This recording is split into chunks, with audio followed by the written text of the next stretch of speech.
Take your mic off there. Unmute me, and then I'm good to go. Right. We're used to having music that we get Yeah. lead into. Well, welcome, everybody. We'll get through our technical issues here on this end. Welcome, everybody, to Mayville State University here in the campus of the Comets. And we are here on Three Borders Sports Network and also your live event. I'm Joe Schreiner. I'm joined here by Brian Watson. We got Preston out here producing. We got Evan and Adam on the cameras here shortly. And we will have this game coming up here for you in a little bit here. We're about 7 minutes away from introductions and things like that, Brian. But we just witnessed the 11-man game, a 14-10 win for the East squad. A couple of nice plays there by Mr. Grant Warkentine, and he did well for the East. Yeah, a good exciting game. You know, sometimes all-star games can turn into something a little bit different, but a nice competitive game. Good things by the East. Warkentine did his job behind center, just doing a good job with his legs as well as his arm. So just a good football game in the first one. And again, welcome to our pregame show brought to you by Irie Insurance. Irie Insurance, our pregame show sponsor, along with our starting lineups, are going to be brought to you by Hillsboro EDC. But don't forget Cruisin' Cafe also there, too. They've got a cool-looking food truck. We didn't have time to go stand in line there in between games, Brian. But I wanted to get some of that shaved ice. And, yeah, that looked pretty good, too. I walked over there, and it's a little too much for me to handle here in between games. So it was a load. They got a lot of fun stuff set up for the fans outside the football stadium here at Mayville State University.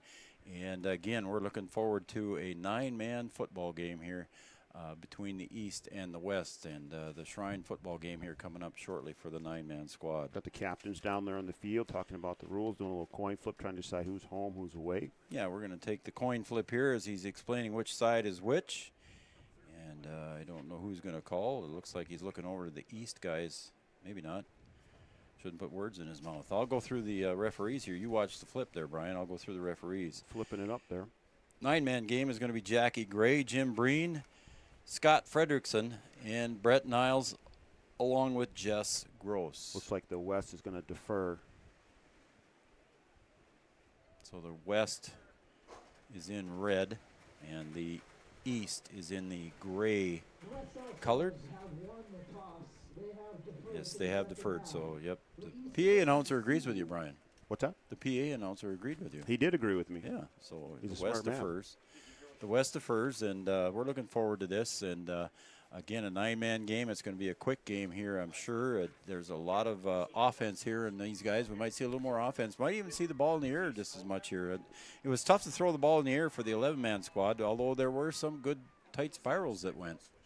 So we'll see what happens here with the 9-man game as the guys get back on the field to get their warm-ups completed. It should be a good football game. Now, I was able to go down on the field, you know, in between games, and the field sits down, sort of in the ground a little bit. It's kind of a bowl, and you know, it's really windy where we are. We are third floor of the press box, but down on the field, there's not a lot of breeze. Right. You know, once the ball gets in the air and it gets above, you know, the little dip here, it's blowing. But down on the field, it's steamy. It is very steamy. There are some misters down there. If you weren't with us for the 11-man game, they're also going to provide some other contingencies for the players here in the game. They're going to have a 20-minute half for the boys at halftime. And, in fact, I think in the 11-man game they extended it by 3 or 4 minutes even after that, so they can go back over to the college campus locker rooms and get some air conditioning and just kind of cool down a little bit here in this heat. Yeah, if you've never been to the football field here, it's a ways from the building, so to give them a little extra time to walk over there and get in that air conditioning. Yeah, they got back here with about the 20-minute mark was just about ready to expire, so they gave them an extra 3 minutes to warm up. And in high school football, that happens a lot anyway. We see that in our regular games that we do on Friday nights. Yeah, it's normal halftime time, and then they give them 3 minutes to kind of get loosened up and things like that. So yeah. So we'll take a break, I think, Preston, and we'll come back here, and we should have our introductions here in about 3 minutes. So we'll take a quick break again on the pregame show brought to you by Irie Insurance and also by the Hillsboro EDC Group, and our scoreboard brought to you by Thunder Seed. We'll be right back after these breaks right here on your live event and Three Borders Sports Network. This is Chris from RDK Enterprises, your local precision planting dealer. Spring planting has been a trying time for everyone. Now is the time to take note of any issues you may have experienced with your planter while it's fresh in your mind. We can come out to your farm, walk the fields with you, and talk over these concerns and put a plan together. Programs are available to help you address any issues you might find in the performance of your planter. Before you put your planter away, call RDK. RDK Enterprises in Hillsboro, 636-2119. Friday Night Racing returns this summer to Red River Valley Speedway in West Fargo, featuring 5-wide, high-flying, family-friendly action. Weekly racing featuring IMCA modified, stock cars, sport mods, sprint cars, hobby stocks, and index legends. Racing begins at 7 o'clock. Adult tickets are $13, kids tickets just $5. See the full schedule online at RedRiverValleySpeedway.com. All summer long, enjoy Friday night action at Red River Valley Speedway in West Fargo. Powerful and playful, delicate and precise, bold and carefree. It's the way you move, and it moves us. To deliver care for your whole family, to provide options beyond the expected, to help you leave pain in the past and find your way forward. Orthopedics and sports medicine at Sanford Health.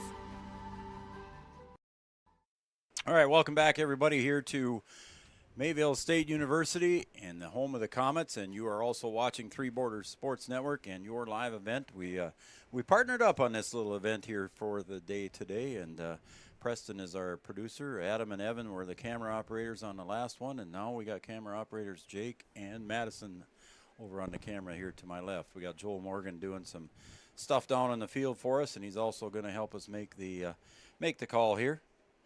And we're going to do some interviews here brought to you by PA announcer here shortly. Chad Affield sends another text and says, good job, Brian and Joe and Wade. So thanks, Chad. Is he slacking today, or is he working today? He might have been working this morning. There we go. So thanks, Chad. Appreciate it. Art watching, of course, as well back there. And we're just about 25 seconds away from introductions here, and we'll turn it down to our PA announcer. And he'll do those things as well. Again, welcome back, everybody, to the Irie Insurance pregame show. And also brought to you by Hillsboro EDC and Cruisin' Cafe. We'll give them another plug, too, as well. They got a cool-looking food truck out there. If you've never seen their food truck, it's pretty good. So yeah, I like the setup that they have out there with the food trucks and the shaved ice. There was a band going on there earlier. And here we go. We'll turn it over to the PA. Welcome to Jerome Bird Field on the beautiful campus of Mayville State University and today's 2022 North Dakota All-Star Shrine Football Game. Ladies and gentlemen, at this time, we are going to meet the participants for this evening's game. When I call your name, please step forward, give me a crowd. Starting first, the visitors on the scoreboard in the red uniforms, the West All-Stars. Number 2, Nathan Kaufman from Mott Regent, New England. Number 3, Weston Kuhn, New Salem, Almont. Number 6, Ray Steiner from Beach. Number 7, Ozzie Meyer Rice, Kitson County Central. Number 8, Luke Raff, Kidder County. Number 9, Dylan Rude from New Salem, Almont. Number 10, Seth Wolf from South Border. Number 11, Evan Borneman from New Salem, Almont. Number 12, Jace Fries from Grant County, Flasher. Number 14, Lane Carabello from Divide County. Number 15, Steele Olson from Mulhall, Lansford, Sherwood. Number 16, Tucker Schneider, Napoleon Gackle Streeter. Number 18, Caden Spurley, also from Napoleon Gackle Streeter. Number 22, Easton Fry, Central McLean. Number 26, Cody Irwin, New Salem, Almont. Number 29, Chance Manhart, Beach. Number 30, Jackson Meidinger, South Border. Number 33, Zach Jalbert, Mott Regent, New England. Number 34, Ashton Peterson from South Border. Number 35, Brandon Alvarez from Surrey. Number 52, Jagger Dickman from Surrey. Number 64, Tanner Wolf from Divide County. And number 81, Jarrett Troina from Central McLean. The head coach of the West All-Stars, Mr. Steve Kleingen from New Salem.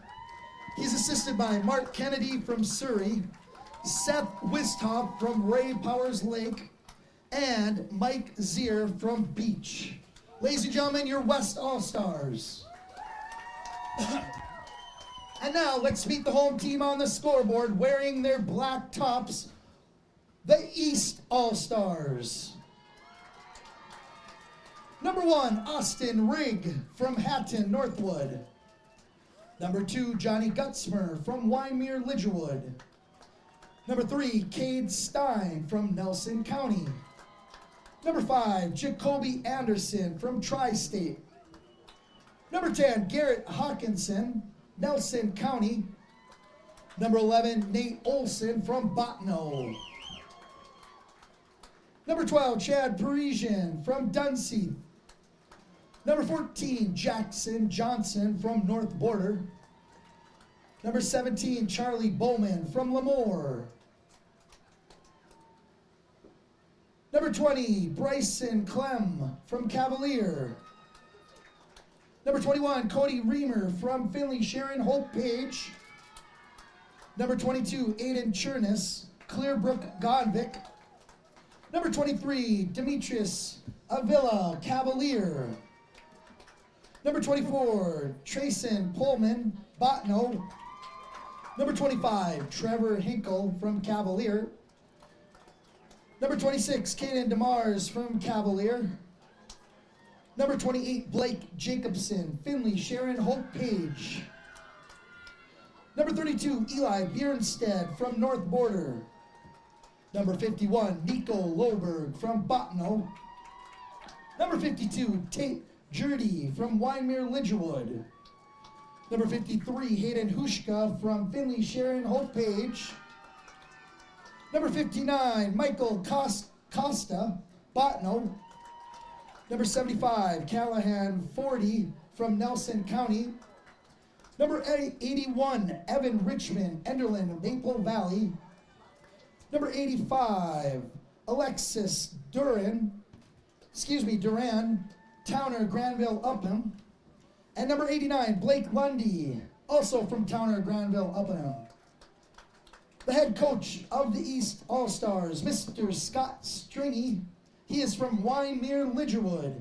He's assisted by Zach Keller of Botno, Mitch Greenwood of Cavalier, and Bo Schneider from Nelson County. Ladies and gentlemen, your East All-Stars. Well, there you go. There's the East All-Stars and the West All-Stars were introduced. The West is going to be in the red uniforms tonight, and the East will be in gray, or they called them black, but maybe they're light black, but I'd say a dark gray. But I guess neither here nor there. You say tomato, I'll say tomato. We're going to go gray. All right, let's go with gray. Well, I'm all right with that. Anyway, the West is in the red, and we'll see the teams coming out here. Again, head coach of the East squad is going to be Scott Stringy, and then Mike Zeal from Beach will be the West squad coach. And we'll see if there's a little more action here in this game as far as maybe getting to the outside 9-man football, trying to work that edge. We'll see if they decide to put it in the air after, coaches maybe watching some of the game and seeing how the wind affects and things like that. The 9-man games brought to you, or the referees are Jackie Gray, Jim Breen, Scott Fredrickson, Brett Niles, and Jess Gross. The ball boys, Brogan Erickson and Cole Hutter. You can't forget the ball boys. No, you can't. So, again, welcome again, once again, everybody, and thanks for watching our pregame show brought to you by Irie Insurance. The starting lineups were brought to you by Hillsboro EDC, our scoreboard sponsor, Thunder Seed. And the 9-man halftime show is going to be brought to you by Wyndmere Auto. We appreciate all the sponsors chipping in to help us make this broadcast possible. And absolutely. And Farmers Union Insurance will be around for our halftime interview as well, and along with RDK Enterprise. And they will have our Precision Player of the Game, and Joel Morgan will have that interview after the game. So we'll see where we come up with here. But looks like we're going to get ready to kick off. And again, the West deferred, and lining up to kick is going to be Divide County's Lane Carabello. Lane Carabello is a 6'3", 215-pounder. I like that, Brian. You mentioned it earlier. Please stand for those that cannot. Just a nice touch here at the Shrine game. Lane Carabello is going to South Dakota State University to study the data science and maybe even some math. How about that? That's not a bad school down there. I know the Rabbits? Former basketball player down there. Said he didn't have a lot of superstitions, but he does enjoy pizza for pregame meal. There you go. And there he kicks it off, and he finds the wind pushing it over to the north side. It was touched there, but it still goes out of bounds. And it was touched on the far side there by Charlie Bowman of Lemoore. Yeah, it's one of those, you have to kind of get used to your surroundings, and Bowman attacked that ball expecting it to come right to him with that wind, a little help from the wind. Sailed right over his head, not able to bring it in. Charlie Bowman from LLM, he's going to NDSU. We saw those guys play down over in Wyndmere. That was a good football game. That was a very good football game. We had that one on Three Border Sports. Yeah, Bowman had a nice game. And just did a few of the Wyndmere Lidgewood boys that are going to be out here on the field today, too. Cade Stein looks like he's going to step up at the quarterback position. And I'm not sure, but I'm guessing that's Gutzmer in motion. Yes, it is. Gutzmer's in motion, and here comes Stein to the right. He's going to cut it upfield, and he's going to get tackled there. Met after a gain of about 3 or 4. Got Chance Manhart there on the tackle, just bringing it right up. And I think you'll see a little more of that quarterback draw, that little sprint out, trying to get up the field. So a gain of 3, maybe 4. We'll say it's 2nd and 6 when you look at the board. Again, Johnny Gutzmer, number 2, and number 22 out there is Aiden Churtis from Clearbrook, Gonbrook, Minnesota. Stein behind center, takes a snap, and he gives it off to the other side, to the left side, and looks like he will get it up ahead across the 30 on a carry by Churnis. 6 foot, 200-pound running back. Yeah, nice stop there by number 10, Seth Wolf. Wolf from South Border. Just coming up there and making a nice tackle. So a little slower pace of play here as the 9-man guys taking their time in the huddle, which is fine. But bigger chunks of offense, Joe. We saw so far so good. In the 11-man game, a little tough to gain yardage, and the East rolling right away here. And Stein hands it off again to Churnis. He's going to go up the left side and maybe gets up to the 34, 35. We'll see where they start. It might even be spotted just past the 35-yard line, Brian. Yeah, just a bunch of West players there.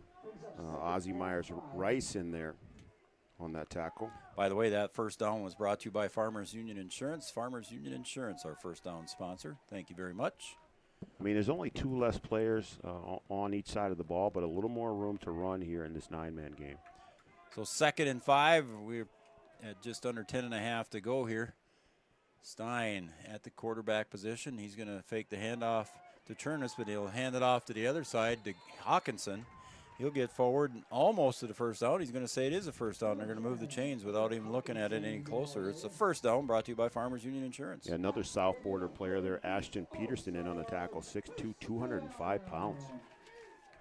Brian Watson helping me out here. I'm Joe Schreiner, everybody. Thank you. We're with Three Borders Sports Network. We got Preston up here producing. He's with your live event. We got Madison Nelson Gear over here on the camera. And Jake over on the other side. Got a little teamwork making the dream work here today, Joe. Adam and Evan were doing the first game. These guys are up doing the second game. Stein pitches it back, and a carry over to the near side. Brought over, crossing the, not even maybe back to the 40 on the carry, was Blake Jacobson from Finley Sharon Hope Page. Yeah, and Chance Manhart there again on the tackle. Thought maybe Meyer Rice was going to get in there and drop him for a loss. Had a chance in the backfield. So it's 2nd down 11, a loss of 1 on that carry there by Jacobson. It'll be 2nd and 11. The East squad far over on the other side of the field. You have to put this thing in the air, and as I say it, here they go. Here they are, and the pass completed out to Gutzmer on the far side there. Just carries it up ahead, maybe a gain of 2. Yeah, brought down the winner by Steele Olson out of Mulhall, Lansford, Sherwood. Gutzmer, a Warbird. We've seen him play a few times and heard his name a few times, Brian. Yeah, that was a pretty good battle between Lemoore and Wyndmere Lidgewood. That was a good football game. It was fun. It was fun. up at a 9-man field in Wyndmere. It was a fun game to call. I hope we can make it back again this fall for another one. Yeah. Let's see if they go back to the ground here, go back to the running game. Had a lot of success here so far early. 8:20 to go here in the first quarter. So Stein in the gun. He'll pitch it back to his back. That's Chernus going around the left side. Gets forward, carries it forward, maybe for a gain of 2 or 3. Nice little counter Across the sweep. 45.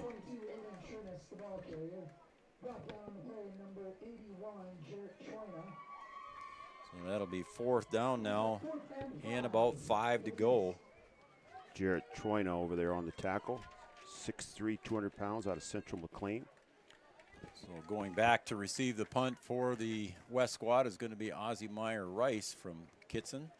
And also alongside him will be Dylan Rude from New Salem Almont.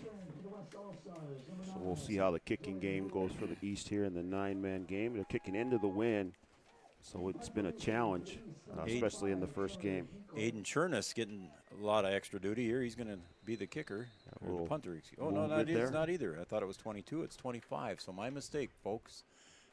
Trevor Hinkle comes in to kick from Cavalier. I thought it was 22, but it was 25, yeah. Back him up 5 yards. A little movement on the far side there. Again, no rushing by the defensive line. They can wave their hands all they want. There's a snap. 3 people can run down, and he hits his own. It's his own player in the back there trying to. So now where does that get called? Looks like they're going to let it go forward, huh?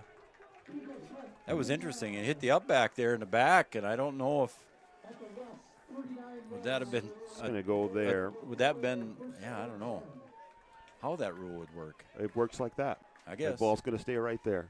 I'm not going to argue. Ball goes to the 39-yard line. To me, it's just like, okay, we downed it right there. Yeah. He tried to line it, though. I mean, he was trying to line it around him, trying to keep it low. Yep. And it just went right into the back of his own player. Tucker Schneider in at quarterback position here for the West from Napoleon Gackle-Streeter. And he'll look and throw it over to the near side, and the pass is completed to Steiner. Steiner gets up maybe to the 39, maybe back to the line of scrimmage. It looks like they're going to give him a gain of maybe 1 yard. Yeah, the West going in the air right away there. Trevor Hinkle had a chance to make that stop in the backfield there on the throw. He thought a Cavalier. And they don't get much out of it, but had a chance to drop him for a loss there. Caden Spurley checks in with the play here. He's also from Napoleon Gackle-Streeter.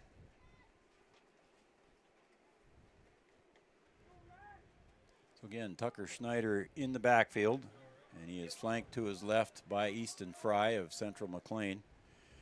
Easton Fry on his left. He backs up. Now there's pressure. Didn't even have a chance to look downfield, Brian. He's tackled for a 5-yard loss. Trevor Hinkle in there again, coming up the middle to make that stop. So Tucker Schneider had to take the loss there. The 5'11", 180-pound quarterback had to take a 5-yard loss, and now it's going to bring up 3rd and about 14. Yeah, it looked like Schneider was going to try and take off up the middle, and Hinkle said, no, I got you right here. Just brought him right down. So we saw a number of punts. Like I said, Brian, in the first game, I was probably going to lose track, and I did. We had at least double-digit number of punts in the first game. So we'll see what happens here. 3rd down and a bunch. Jacoby Anderson wearing the Tri-State helmet down here in front of us. And it's coming his way. Pass down deep, and it's intended and just out of the reach of Dylan Rude here on the near side. Anderson on the defense. Yeah, Rude running a nice little fly route there on the outside. Tried to lay out for it. And Jacoby Anderson beat by a step. And the wind just carried that over the top. So that'll bring up 4th and 14 here for the West squad. Unable to get their first down. Now this ball will carry a little bit here and could pin the East back. Central McLean's Jarrett Troina back into punt formation. And back deep to receive is Jacoby Anderson and Charlie Bowman. It's going toward Bowman's side. Let's see if he's going to make the. Oh, and he touches it, but it goes out of bounds. Luckily for Charlie, with that wind, he just kept backing up, backpedaling.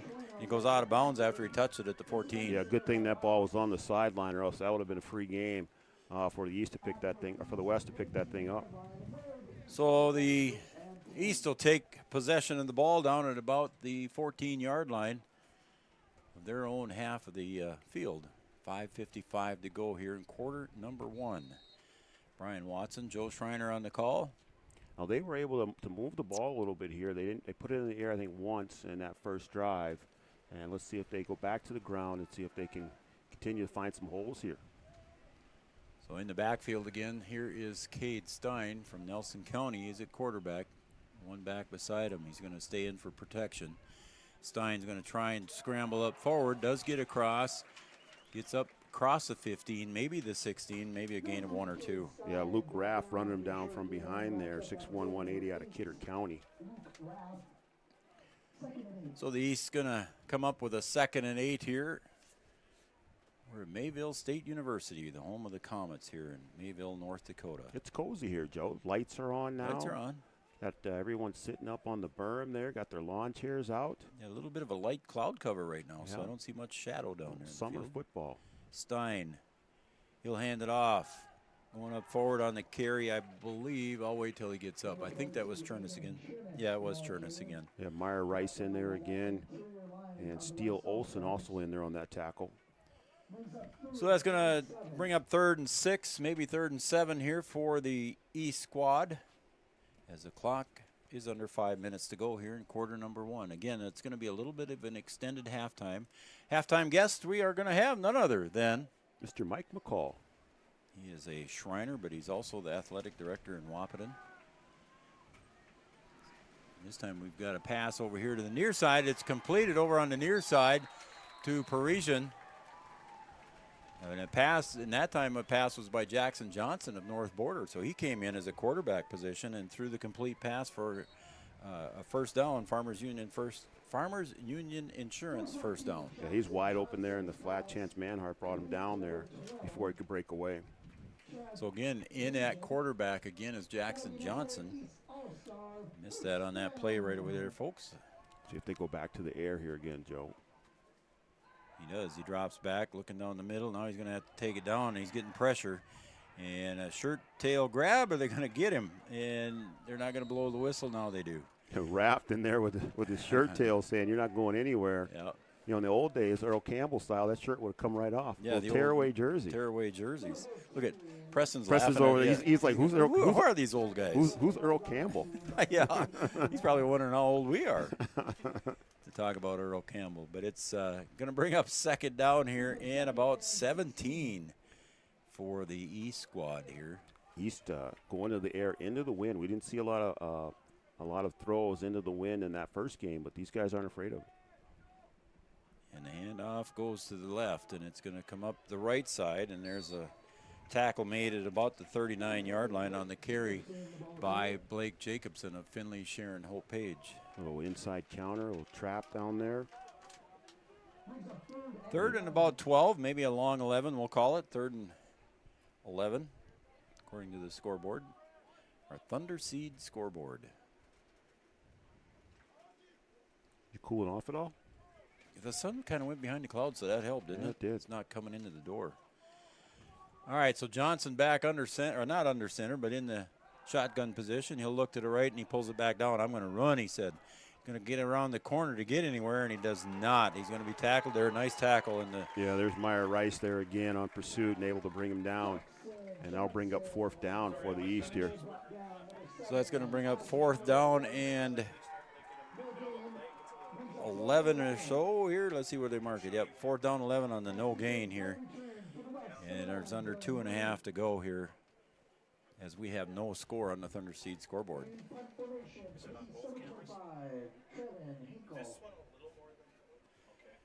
So 2:15 to go as the clock continues to wind. Again, no pressure from the defensive line.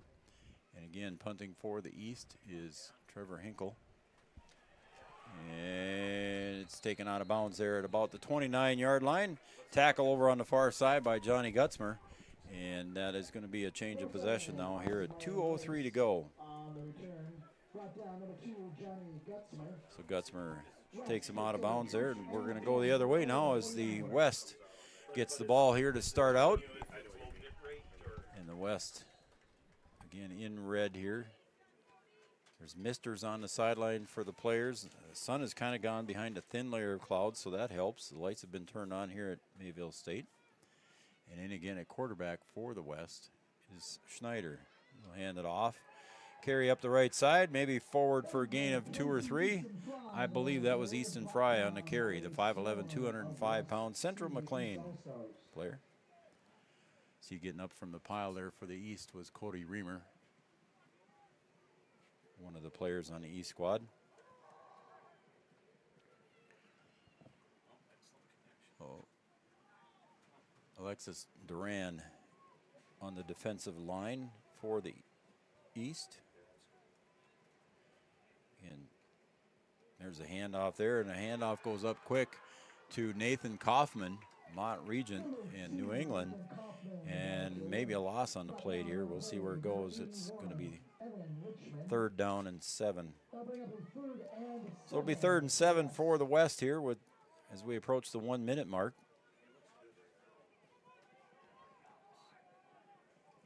So Schneider again in the backfield. He's flanked off to his right there by Fry, I believe. I can see the 2, but I couldn't. Yep, it is 22. Pass down the right side, intended down deep across the 50, and the pass completed to Dylan Rude at New Salem Almont. Down along the left side, they're going to mark him out of bounds at about the 46-yard line. So a nice touch pass there from Schneider to Rude. And the West are taking advantage of their throwing with the wind, able to throw that one completed on the outside for a big gain. Nice pass completion there from Schneider to Rude. And Schneider in the backfield, and he's got Fry off to his right. 2 to the right, 1 to the left. Man in motion to the near side. That's Spurley. And the handoff goes to Fry. He'll get up the middle across the 45, maybe to the 43. We'll give him about 4 yards. And it'll be 2nd down. By the way, that last first down was brought to you by Farmers Union Insurance. Brought down there by number 24, Trayson Pullman. So bringing in the play for the West squad was number 11, Evan Borneman. Haven't mentioned his name yet, 6'3", 180-pounder. 18 seconds to go. There's 20 seconds to go on the play clock, but it looks like we're going to get this one underway. And we do. Fry with a bobble in the backfield. Fight for the ball underneath, and I think the big lineman's going to come up with it. We'll get his number here when he gets up. It is recovered by the West squad. Tanner Wolf. Yeah, Tanner Wolf there. 6'6", 285-pounder. Cody Reamer from the East trying to get his hand in there with that big guy. Wow. So that's going to be a end of the quarter here on our Thunder Seed scoreboard. The East and the West tied at 0 here on the 9-man squad. For your live event, Three Borders Sports Network. We'll be right back after these messages. Your first car. It might not have been perfect, but that didn't matter. You loved it because you worked hard for it. You took care of it, and it took care of you, your friends, and maybe that someone special. And through it all, we were there working with you, for you, to make sure it was a smooth ride. Then and down the road. Farmers Union Insurance. More choices, great rates, local agents. It's the concert event of the summer in the Brainerd Lakes area. Lakes Jam, June 22nd through June 25th at Brainerd International Raceway. R&J Broadcasting is the presenting sponsor. Experience Lakes Jam. For rock and rollers, the main stage features Tesla, Warrants, and Hairball. For country enthusiasts, John Party, Cole Swindell, Gabby Barrett, and Mark Wills. Experience watercross, drifting, and lawnmower racing. For on-site camping, lodging, and tickets, visit lakesjam.com. Winemere Auto, not just your auto parts service and repair shop, but your locally owned hardware store with a variety of seasonal items, garden items, pellet grills, a full line of sprayer parts, and so much more. Winemere Auto is also your Alto's mower parts and accessories dealer. New items are added daily. Check them out online at winemereauto.com. This is Chris from RDK Enterprises, your local precision planting dealer. Spring planting has been a trying time for everyone. Now, all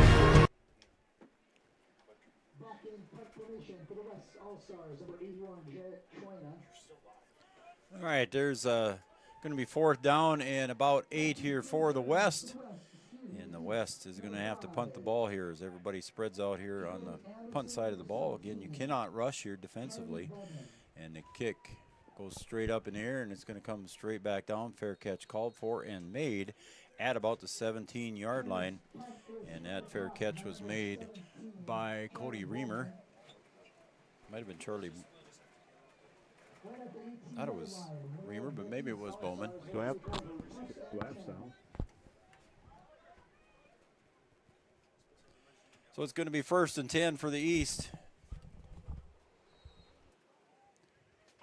We're in the second quarter here. The East going to take possession of the football, and this time coming up under center is going to be Cade Stein. He comes up under center now for the 9-man squad from the East.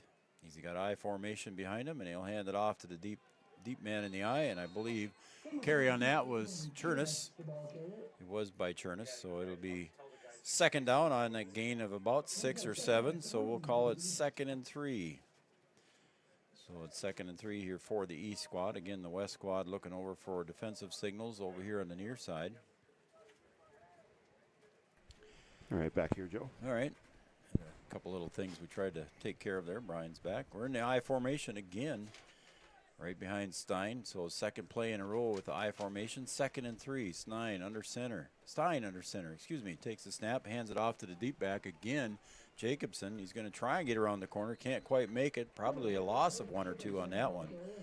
So yeah, Luke Raft just kind of did his rodeo move there to bring him down, slung him down to the ground. Just wrapped him up and brought him over.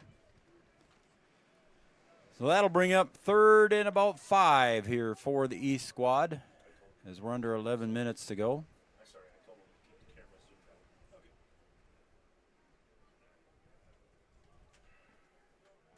Stein goes back under center again. Cade Stein from Nelson County, 6'1", 165-pound quarterback. Looks over the field, and he comes in on a quick slant, and that pass was intended to Garrett Hawkinson of Nelson County, but it popped right out of his hands. I don't know if he had enough for a 1st down or not, Brian, but it was darn close. He was right there at the marker. That thing had a chance of being picked off. Steele Olson there making the play. Yeah, that slant pass was the right idea to try and get 5 or 6 yards, but just couldn't quite make the completion with this wind. We saw in the first game, Brian, it was a pass right down below us here, a little screen pass, and that thing, when it came over toward the back, that thing just took about a 3-foot turn there. And yeah, that thing moved a couple yards. Man, oh man, that wind had it. Again, back in punt formation is Trevor Hinkle. He punts with his left foot, buddy.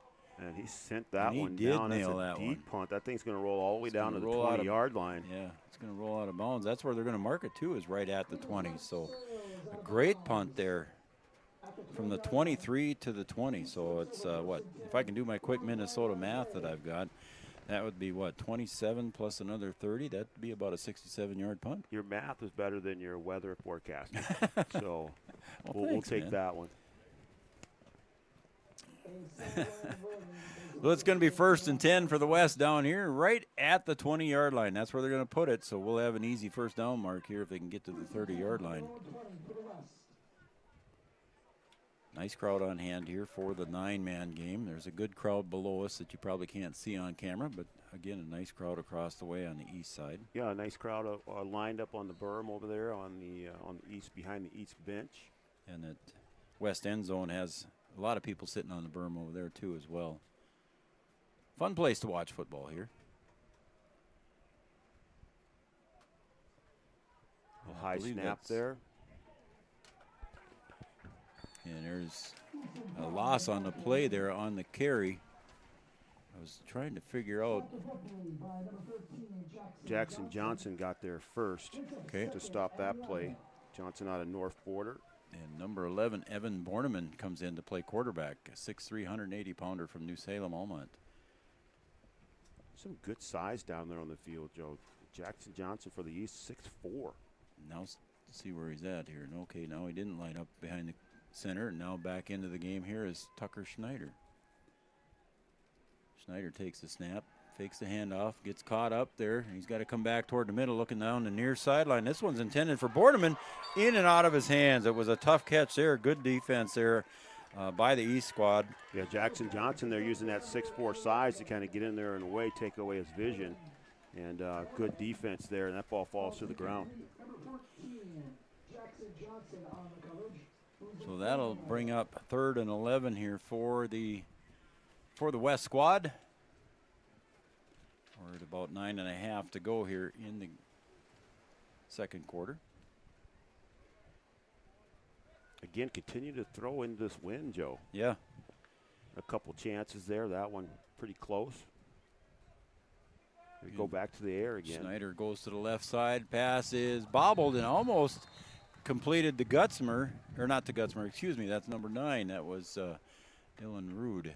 And Trevor Hinkle there on the tackle, and as he made the tackle, grabbed around the ankles there. The ball almost fell right down into his hands.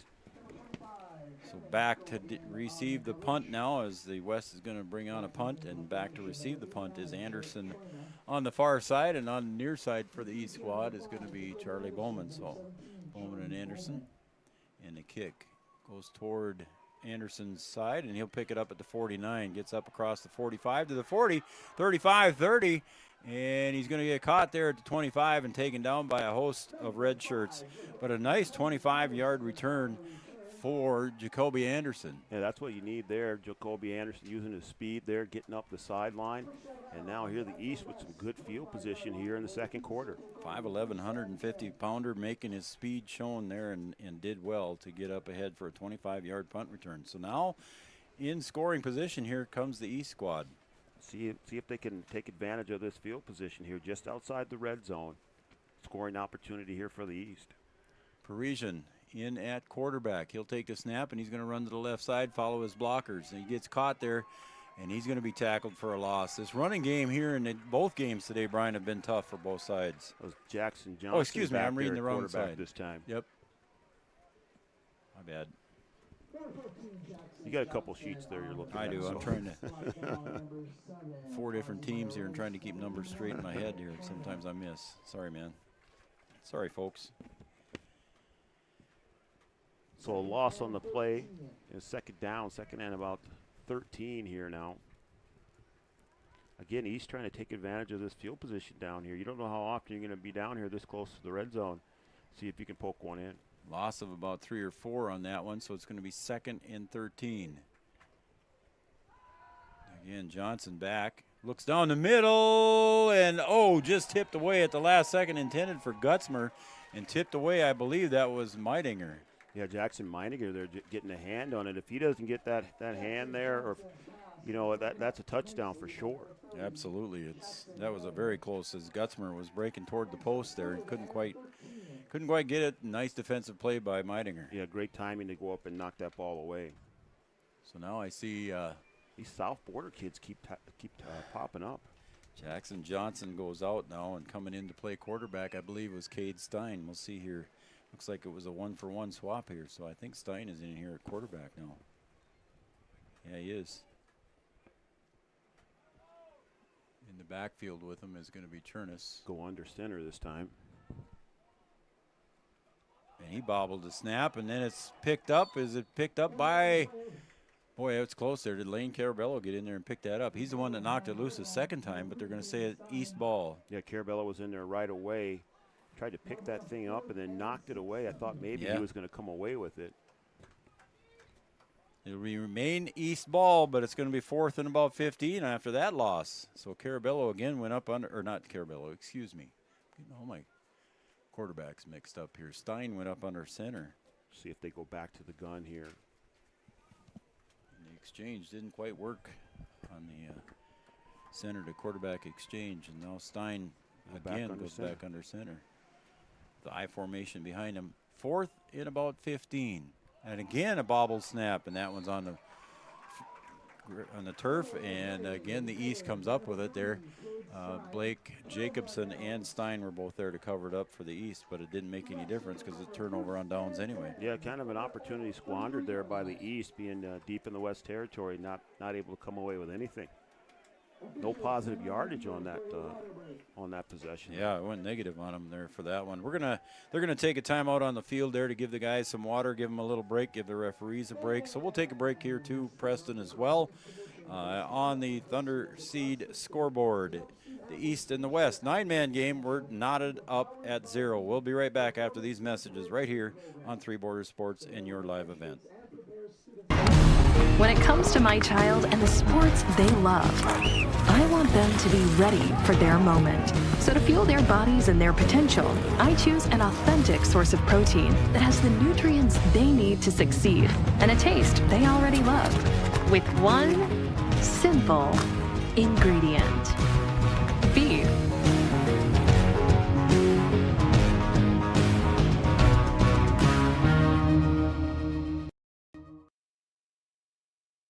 There's more at 104.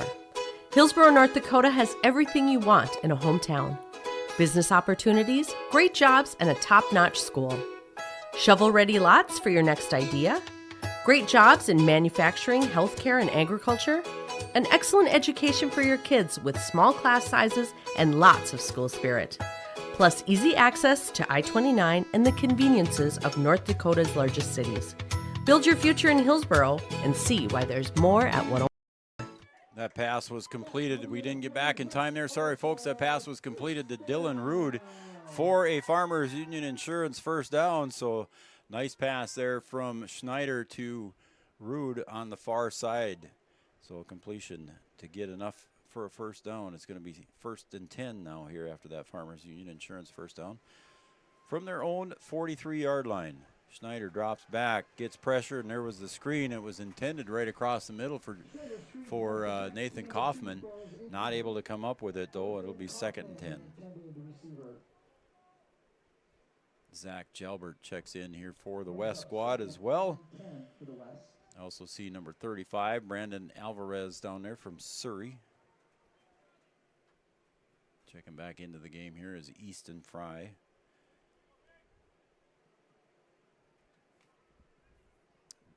Number 64 down there is Tanner Wolf from Divide County. He's at center over the ball.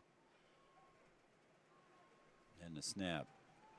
And keeping it on the other way is going Schneider. He'll get forward across the 45, maybe a gain of 2 or 3. Looks like it's going to be a gain of 3, but it's going to be 3rd down and 7 now here for the West squad. We're tied at 0 so far here on the Thunder Seed scoreboard. Your live event along with Three Borders Sports Network. We teamed up to do this broadcast today. A lot of technical things the YLA guys are doing, and Three Borders Sports Network is also providing some resources here as well.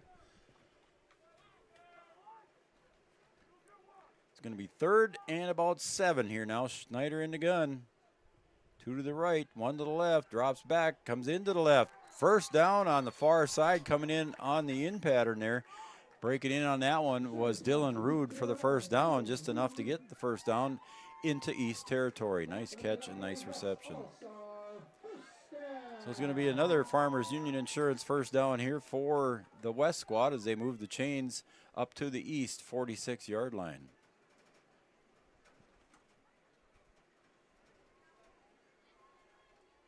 With 35 on the offensive line is Brandon Alvarez. He's on the near side here. Schneider takes the handoff and he'll give it off to Fry. He gets ahead for a couple. Good tackle there by the East squad. That's going to be Michael Costa from Botno, 6'1", 215 pound. Also see on the East defensive line there, Evan Richmond, 6'1", 195 from Enderlin Maple Valley. 2nd and 8 for the West as we're at 5:43 to go. Snap into the belly, up ahead, gets forward for a couple, and attack there. I believe that was Kaufman on the carry. Yep, it was. Gets ahead for a couple. It's going to be 3rd and 6. Sorry, Joe. No, you're busy. Trying to make sure we got halftime straightened away. Okay, Caden Spurley. It's supposed to be Mike McCall, isn't it? Yeah, we're just confirming where he's going to be. And Winemere Auto halftime show. There's a pass out here into the flat. And nice tackle out here on the outside on Dylan Rude. Yeah, Charlie Bowman with a nice tackle, open field tackle there. Yeah, we called his name a few times last fall. Yeah, we saw him have a great game over there against Winemere Lidgewood, on both sides of the football, offensively and defensively. So 4:44 and counting to go here in the second quarter. It's going to be 4th down and about 6. A loss of 1 on that reception by Rude. As the West letting the clock run, and we might be calling a timeout here, I think, in about 20 seconds. I'm going to agree with you. I think Coach here on the near sideline is holding his play on the sideline here until he gets down here with about 10 seconds to go on the play clock. And the team is walking over, so we'll probably take a break as well here, Preston. On the Thunder Seed scoreboard, your score is still knotted at 0. It's 4th and 6 for the West squad, and they are on East territory.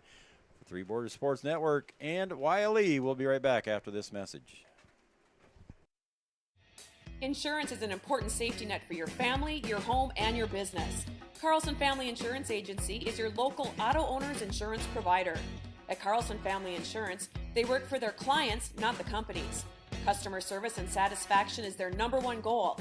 Give Carlson Family Insurance a call for all of your personal, farm, business, and crop insurance needs. 701-672-6002 or at cfiagency.com.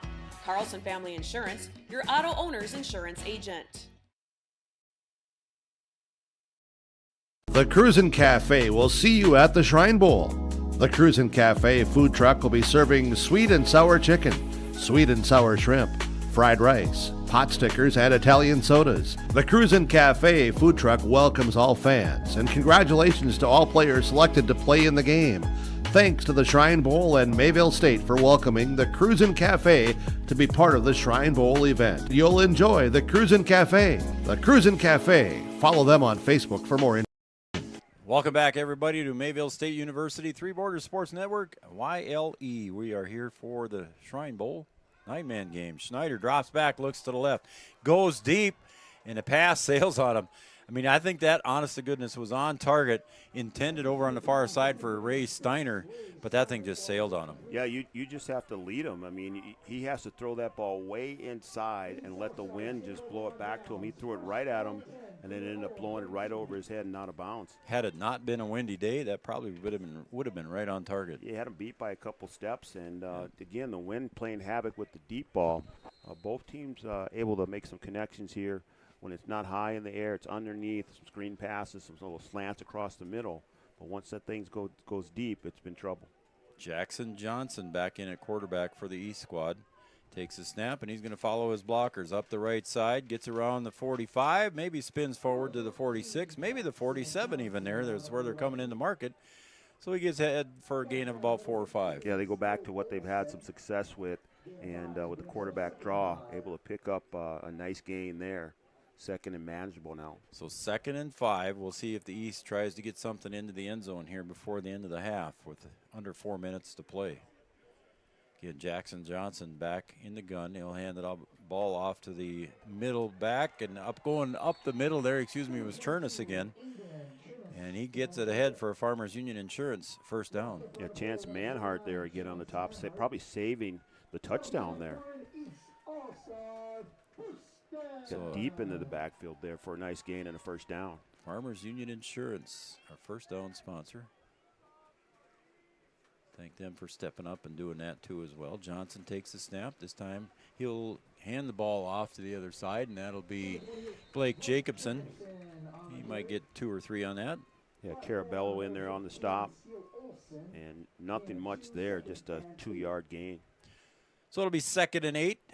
When they put the ball down at the 40-yard line, we're under 3 minutes to play now. So the East, a little bit of urgency here as they come to the line with 30 seconds remaining on the play clock. Yeah, starting to move a little quick here. Yep.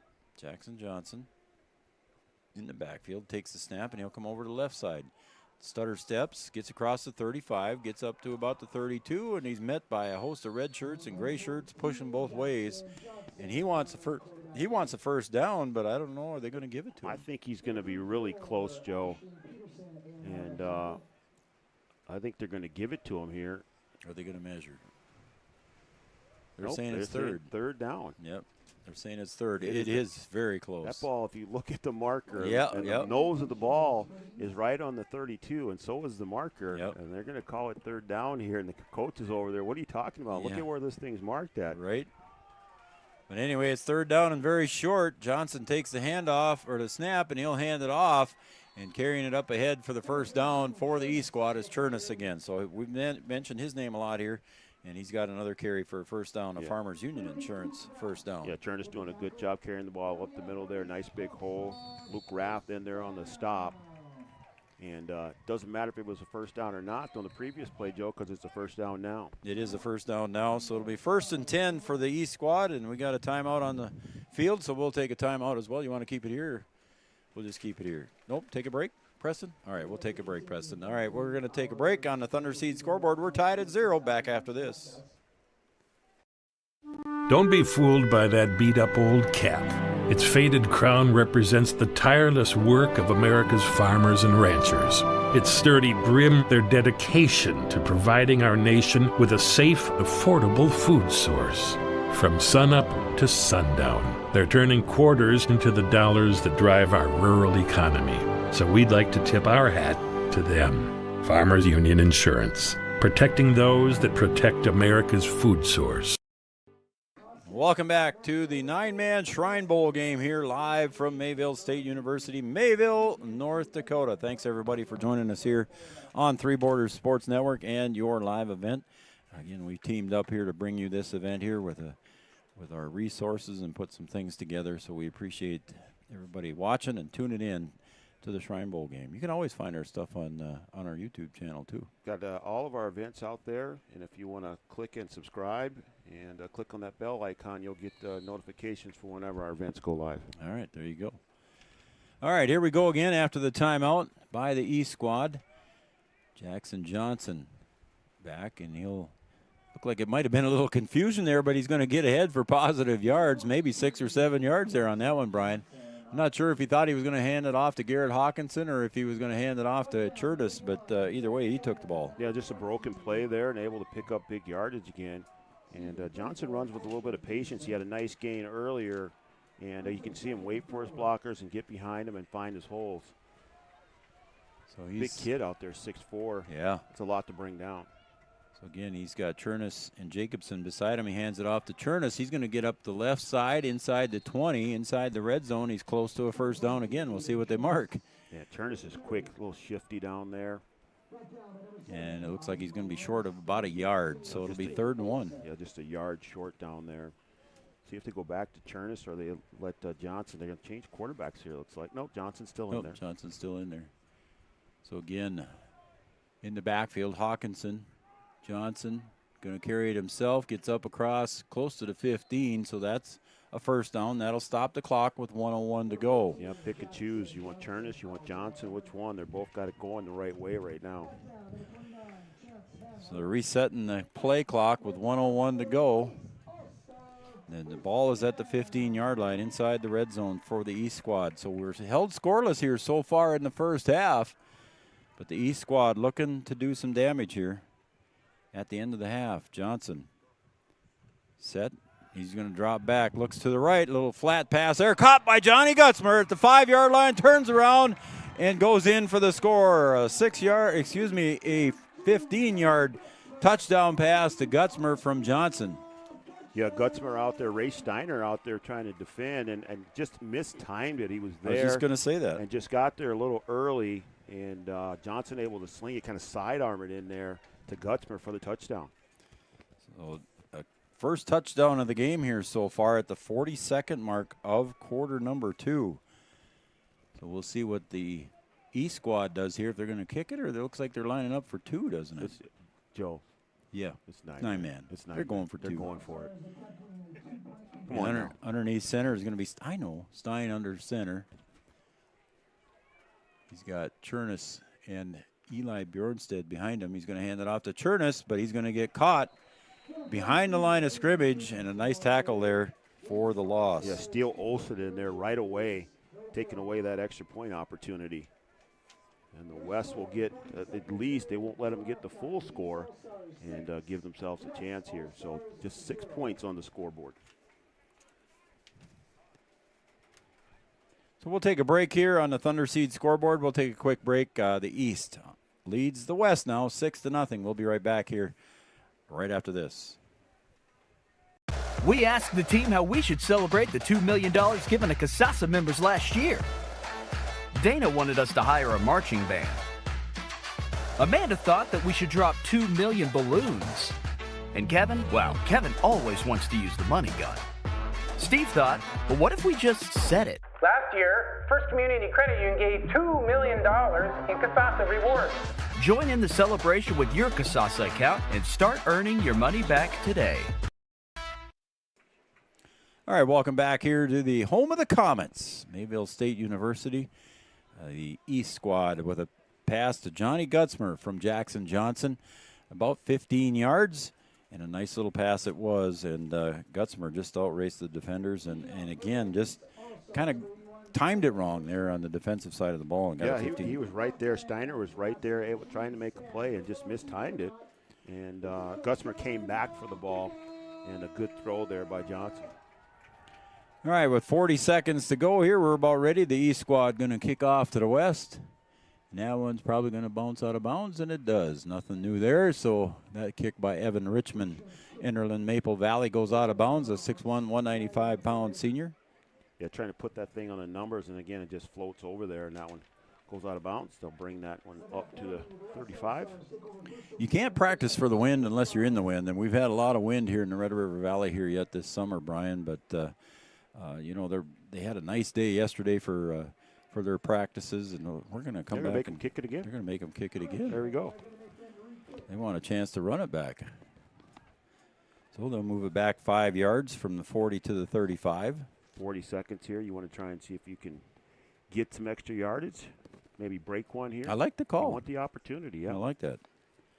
Yeah, you would have had good field position at the 35, but well, give yourself a chance to break one. You never know what happens. As our producer Preston said, it's 9-man football. That's you never right. know what can happen. That's right. So we're going to try this again here. Evan Richmond tees it up at the 35-yard line this time. And again, Brian, stand up for those that can't here at the half, after a point is scored. Every kickoff. Yep. All right, and there's the kick. This time it's right down the middle, so there's going to have to be a return. Oh, nice one-handed catch by Rude. See where he goes with it to the 25. This is what they wanted by making 30, a re-kick. 35, and maybe gets to the 37. Almost got around the corner, but a good call, Brian, and they gained 2 more yards on that one. Yeah, had a chance, though, to maybe turn that corner. They strung him out a little bit, but they wanted to give him the opportunity at least to try and break one, and came pretty close there. So 31 seconds. It took 9 seconds off the clock here as the West is going to try and do something here with 31 seconds and only 1 timeout remaining here, the way it looks on the scoreboard. A nice return there by Dylan Rude. Rude out of New Salem, Almont. So the West coming out here to try to do something with 31 seconds remaining. And again, at quarterback for the West is going to be Tucker Schneider. Got 2 to the right and 2 to the left. We're splitting out just about everybody we can. Schneider takes the snap, drops back, looks to the left, and that one might have been tipped a little bit at the line of scrimmage, or his arm was hit or something. It just kind of took a funny trajectory. Yeah, I think his arm was hit. I couldn't see who was in there. I think might have been number 81, Evan Richmond, in there to kind of break things up. Fortunate that fell to the ground and wasn't intercepted. It kind of floated out there. So that'll be 2nd and 10 now here with 25 seconds to go. 6 seconds ticked off the clock on that one. Big number 64 over center, Tanner Wolf.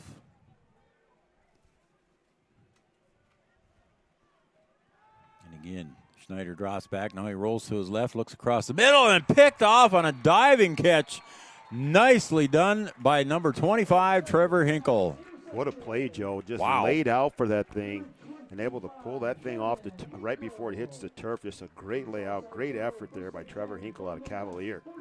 Nice interception there for the young man. And now, Brian, the East leading 6-0 with 19 seconds and 3 timeouts remaining. Got to take a couple shots here, Joe. Got a chance to tack onto this lead. And a great play there by Hinkle to get the turnover. Yes. So the East squad now over on the other side. Coach Scott Stringy talking to his offense over there. And I see he's got Johnny Gutzmer with his ear over there talking to the coach too as well. And we know with Johnny Gutzmer, he's already got a touchdown in this game. Got to get hurrying up here. 10 seconds left on the play clock. Got to get going. They're going to take a timeout here. There's going to, unfortunately, have to burn one of his timeouts.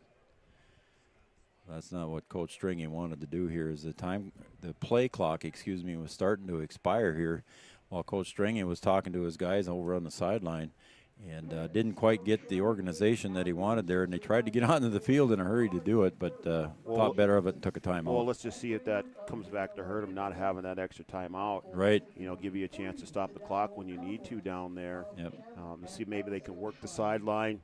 You still have timeouts. You can go across the middle, too, as well. Just 19 seconds, so you're going to have to move quickly. And just like I said, you got to take a couple shots here, Joe. You got the wind at your back. They've shown that they can throw the ball a little bit. They got some receivers that can get open on the outside, see if they can make something happen here before the half ends. So 19 seconds to go here. Again, 2 timeouts left for the East squad. And for what it matters, the West squad still has 1 timeout remaining. So let me see if I can give some offensive line names here really quick. Callahan, 40 up here for Nelson County. Quick. Anyway, Stein in the gun, steps back, looks to the left, now goes to the right. He's going to get pressured there, and there is not going to be any place for him to go as he's taken down for a 4-yard loss with 10 seconds to go. Timeout if you want to take one more shot, but looks like they're going to. I don't think maybe just let it go. Yeah, I think Coach Stringy's going to let it go. And that will be the end of your half here.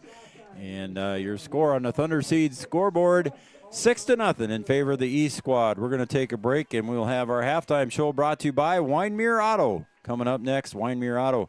My buddy Jimmy Huseth runs that place. He's a manager out there. So, Jimmy, thanks for sponsoring Winemere Auto halftime show. Coming up next, again, your halftime score, 6-0 here on YLE and Three Borders Sports Network. Back after these. Located on the beautiful Goose River in Hillsboro, the Goose River Golf Club offers both recreational and experienced golfers a great round. It's a 9-hole course open to the public located right off exit 104 on I-29. The Goose River Golf Club in Hillsboro offering a full golf course, 9 holes, and a driving range. You'll find great opportunity with membership rates and great rates to enjoy the round of golf, whether you're walking or riding at the Goose River Golf Course in Hillsboro. Learn more at thegooserivers.com.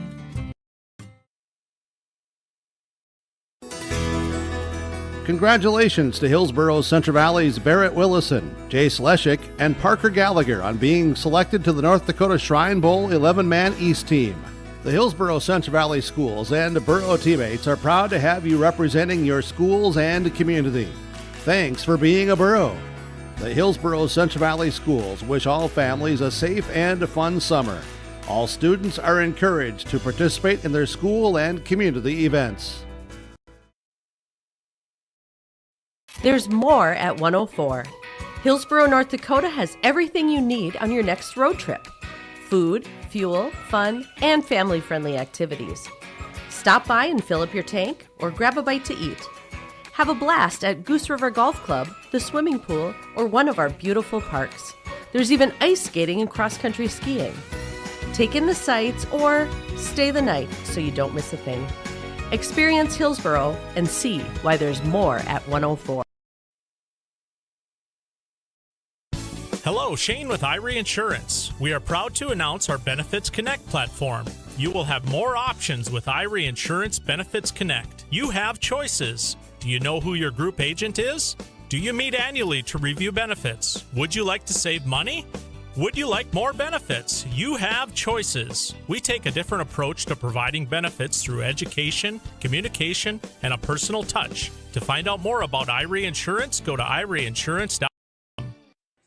Welcome back to YLE and Three Borders Sports Network. We're at the halftime portion of this game here, the 9-man game where the East leads the West, and we want to welcome you to Three Borders Sports Network and YLE. And right now our halftime is brought to you by Winemere Auto, and our halftime interview brought to you by Farmers Union Insurance. And I'm going to turn it down to Joel Morgan down on about the 35-yard line with our special guest. Thank you. We're joined with Mike McCall, who's an AD. He's been a coach. He's a Shriner. Good event we've had so far. We're a game and a half through today. Oh, it's been outstanding. Been 2 very competitive football games, and the kids are playing hard. And other than a little wind, it's been a really good day. Now, you have ties to Mayville State. I remember your son playing here not too long ago. You went here. Opportunity to host it here for the first time in Mayville after they've hosted the camp. What went into getting ready for today? You know, it's a year-long process. Everything will start for next year tomorrow. And one of the things into getting the game here, you know, Rocky Larson and his staff has done a great job here at Mayville State and have just every step of the way have been there for everything we need.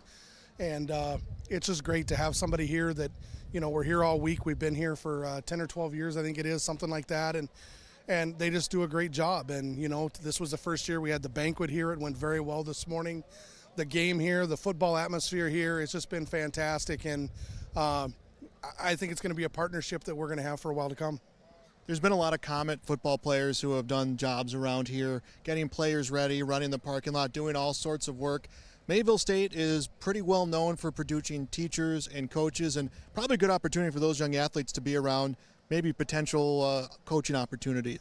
Oh, absolutely. They've done a great job. They've been out helping with practices all week and everything else, and just you know, continuing on with making sure we have everything we need and making sure that you know, the Shrine game goes off with success and allows us to raise the money that we do. What are some other events that the Shriners will have maybe going on here this year or the next few months that people should know about? Well, right now, you know, we have in the fall, I know there's a beer stube in Fargo, and right now, you know, this is one of our biggest fundraisers as far as the Shrine Football Committee. You know, and this year, this group of kids, you know, the fundraising has been outstanding. It's been absolutely phenomenal, and I want to say that the fundraising portion alone was just over $30,000 more than it's been in the past. And you know, the auction, we had an auction today for helmets, and I think at the auction the most we've ever had was $12,000, and it was about $18,000 a day. So this game this year here in Mayville, maybe it's, you know, the fact it's here, I don't know, but the fundraising and everything has really been up this year, and we'll see where everything's at the end of the day. But you know, Shriners are out there. We go to parades. We go and just trying to get the word out. You know, 22 hospitals that do a great job dealing with orthopedics, lip, cleft, and palate, spinal injuries, and burns. And, you know, if there's people out there that has somebody that, even if it's a small orthopedic, they think it's small, whatever, get in contact with a Shriner, and we want to help these kids. Shriners Hospital spends just about $2 million a day helping these kids, and whether they have the ability to pay or not, this is what we do this for, and it's for those kids, and it's to help them and their families have better ways of life. And so if there's anybody out there that may be able to gain some help from Shriners Hospital, contact a Shriner.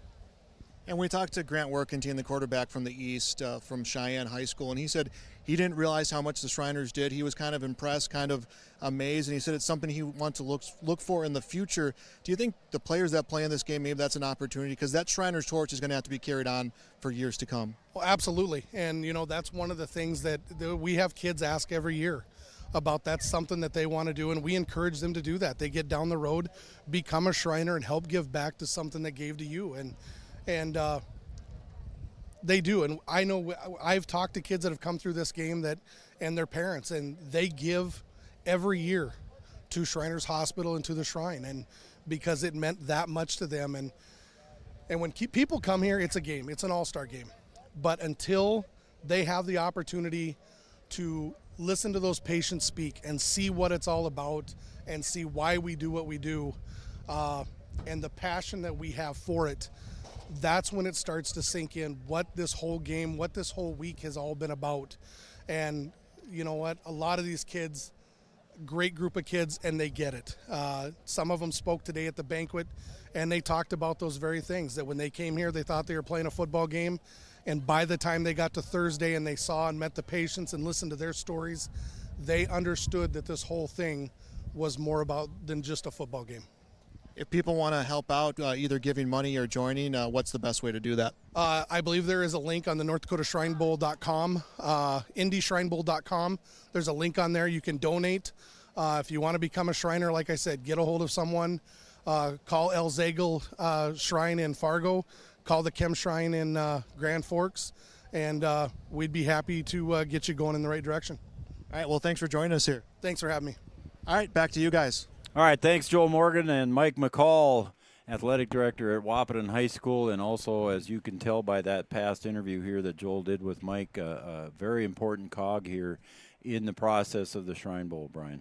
Yeah, and I think he said it there, Joe. You know, it is an all-star game, but once, you know, the players come and they meet those patients and they understand what the Shriners do and what the Shriners Hospital is all about, I think then they really get it and they understand that this is for a cause. And like I said, we heard working teams say, you know, until he got here and was able to meet some of those patients, he really didn't understand, and now he wants to try and give back, and I think that's where the whole process works. Gives you goosebumps, man. It gives you goosebumps. And I would have loved to have been here on Media Day last Thursday. You and I had to do a baseball game that we were setting up for and getting ready for, but I'd love to have been here because I saw some of the highlights here and some of the things that these boys did, and with some of these Shriners patients that they had come to the field, they were able to play games with them and just have a good time and bring some smiles to young people's faces. Yeah, I just think it's, you know, it's learning life through sports. You know, it's always about more than the game. And it's just a perfect example of, like I said, learning life through sports, and that's what it's all about. It's not always about the game. Yeah, not a lot of these young men are going on to play college ball, so this is maybe their last organized football game here, and to be able to possibly bring that to the Shriners and to be able to bring some good smiles and some good feelings to some young people that are suffering one way or the other, it's just a fantastic thing. Yep, I agree. So, yeah, that's we'll take a break here before we come back with our half. Again, on our Thunder Seed scoreboard here, it's 6-0. And our halftime show was brought to you by Winemere Auto. And also, our halftime interview was brought to you by Farmers Union Insurance. We're going to come back after the break here. Preston, you take it away. We'll be right back after this. It's the concert event of the summer in the Brainerd Lakes area. Lakes Jam, June 22nd through June 25th at Brainerd International Raceway. R&J Broadcasting is the presenting sponsor. Experience Lakes Jam. For rock and rollers, the main stage features Tesla, Warrants, and Hairball. For country enthusiasts, John Party, Cole Swindell, Gabby Barrett, and Mark Wills. Experience watercross, drifting, and lawnmower racing. For on-site camping, lodging, and tickets, visit lakesjam.com. Mayville State University is a place where students have the chance to discover their paths to success, whether that's in the classroom, on the field, or on the stage. Small class sizes, hands-on learning experiences, and our unmatched personal service ensure that our students come first. Here, students are more than just a number. They are part of a family. Go to mayvillestate.edu to see what opportunities lie ahead for you. Mayville State University, your success is closer than you think. Olson Accounting offers services for individuals including financial and retirement planning, taxes, estate planning, and elder care. For business, Olson Accounting can help you with a variety of services including payroll, audit, strategic planning, and taxes. Learn more about these services and more to help you in your business or farm operation by visiting colsoncpa.com or call 701-683-2700. Olson Accounting of Lisbon. This is Chris from RDK Enterprises, your local precision planting dealer. Spring planting has been a trying time for everyone. Now is the time to take note of any issues you may have experienced with your planter while it's fresh in your mind. We can come out to your farm, walk the fields with you, and talk over these concerns and put a plan together. Programs are available to help you address any issues you might find in the performance of your planter. Before you put your planter away, call RDK. RDK Enterprises in Hillsboro, 636-2199. Quarter Sports Friday Network, night your racing. live event. Here we are at the 9-man Shrine Bowl football game. You just had an interview there with Joel Morgan and Mike McCall talking about what the Shriners do for the youth in the world, and that is a great organization to help youth with their medical problems. So, again, thanks for coming back and joining us here on the Halftime Show, brought to you by Winemere Auto, and the halftime interview was brought to you by Farmers Union Insurance. Let's take a look at the recap here of the first half, Brian. Not a lot of scoring to go at it here when it's only 6-0. And it was not 2 field goals to make it 6-0. It was a touchdown pass with 40 seconds remaining in the first half from Jackson Johnson to Johnny Gutzmer from Winemere Litterwood, and the run failed for a 15-yard touchdown pass from Johnson to Gutzmer, and that is our score, 6-0. Yeah, Johnson had been doing a lot of damage with his legs, and then finally found Gutzmer there wide open in the sort of the corner of the end zone there. And just a missed defensive play there, a good effort there by Steiner, who just wasn't able to get, just mistimed it. You know, he was there, but just mistimed it. And that turns into a touchdown for the East, but then they weren't able to get the extra point and only come away with 6. So there we are. That's our halftime score. We thought they'd maybe throw 3 more minutes up on the scoreboard, but it looks like they're going to go with what they got here. Both the teams took the extra time in the corner of the end zones. With the sun going under, they didn't take that extended halftime that we thought they would either. So Should I say it again? Well, go ahead. This is 9-man football. It's 9-man. It's 9-man. They don't Preston care. likes 9-man football, They don't right? care. Brett? They want to get after it. Preston's all over that. That's right. Where's home, Preston? Where did you play? Just go ahead and say it. Well, hey, let me. Yeah, make sure we'll turn you on there, buddy. Twin Valley. No way. Yep, so Norman County used to Yulee hit it all. Oh, my goodness. We're going to call their game up there in Breckenridge on that's Tuesday. right. Yeah. Baseball game. Baseball game on Tuesday. We got game. TVUH. So thanks, Preston. Preston there from Twin Valley, Norman County East. All right, we're just about ready to go with a kickoff here. There's our producer, Preston, adding to the show. There you go. Now you got to pay him extra, I suppose. Well, we might have to. He's going to have to maybe get like a royalty or something. There's the kick deep down, and the West receives at about the 20-yard line, and bringing it up forward is Fry, and he'll get across the 35, almost to the 40, so a nice return of almost 20 yards there by Easton Fry. Yeah, brought down there by Cody Reamer from Finley Sharon Hope Page. So we'll get this one started here. We're in our last half of football for the summer of 2022. It's been a long day, Joe. Yeah. Well, Preston was here before we were. Yeah, so. I know. We should give those guys credit, Yep. Preston and Mark. They were here setting up and getting everything working. Maddie and Jake and Joel, they were here a little bit before we were. Got a flag on the ground already beat up. Too many men on the field? Is that what it was?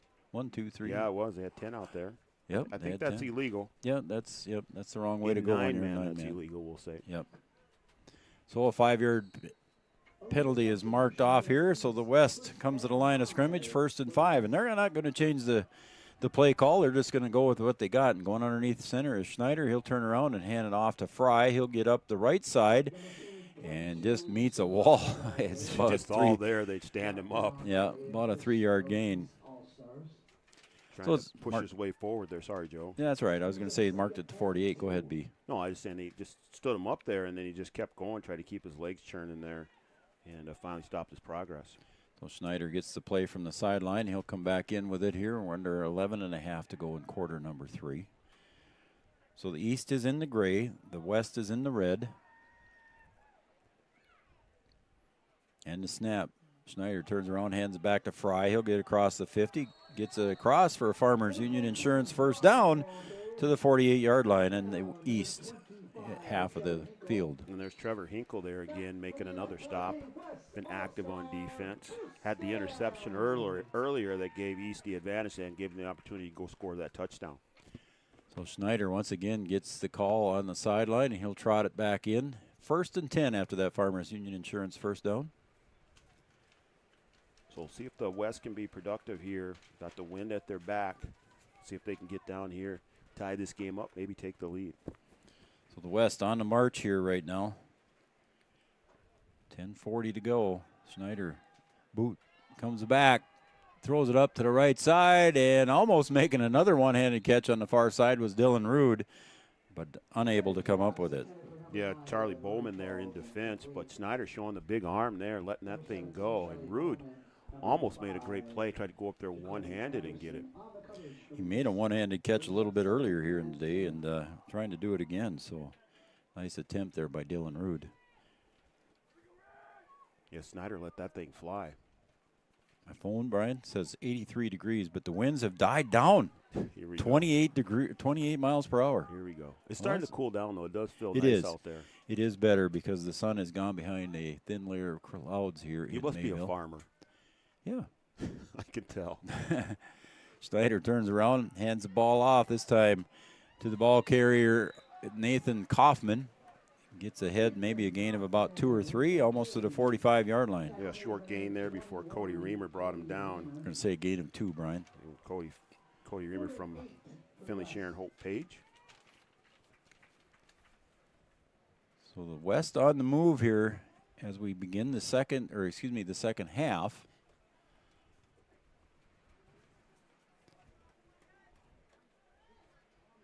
And taking his time coming up to the line of scrimmage, but he's got a lot of time on the play clock here with 15 seconds to go.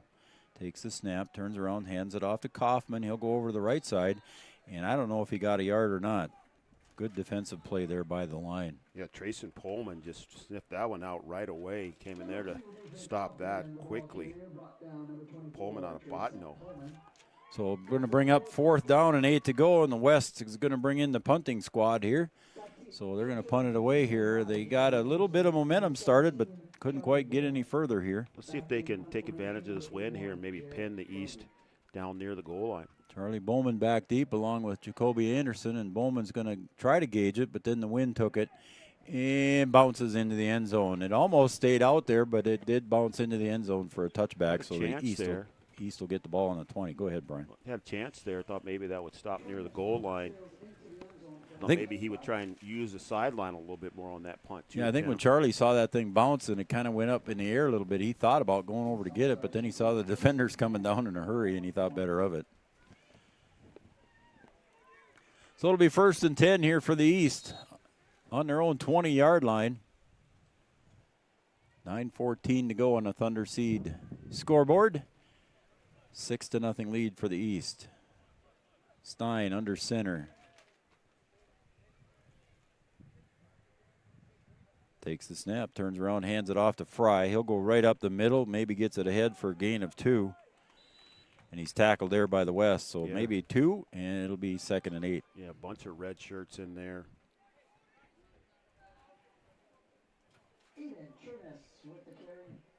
Under 9 minutes to play here in the 3rd quarter. So Stein gets the play brought in. Is brought in by Garrett Hawkinson from Nelson County. He splits out wide to the right. So again, Fry deep in the backfield. Jacobson right behind Stein. Turns around, pitch to the outside, and carries it up there. I believe that was Chernus. Yeah, Chernus again on the outside. Chernus gets it up ahead for a nice gain there, Brian's going to make it 3rd and short. So 3rd and 1. Let's see if they stay with Stein there back there or bring in Johnson.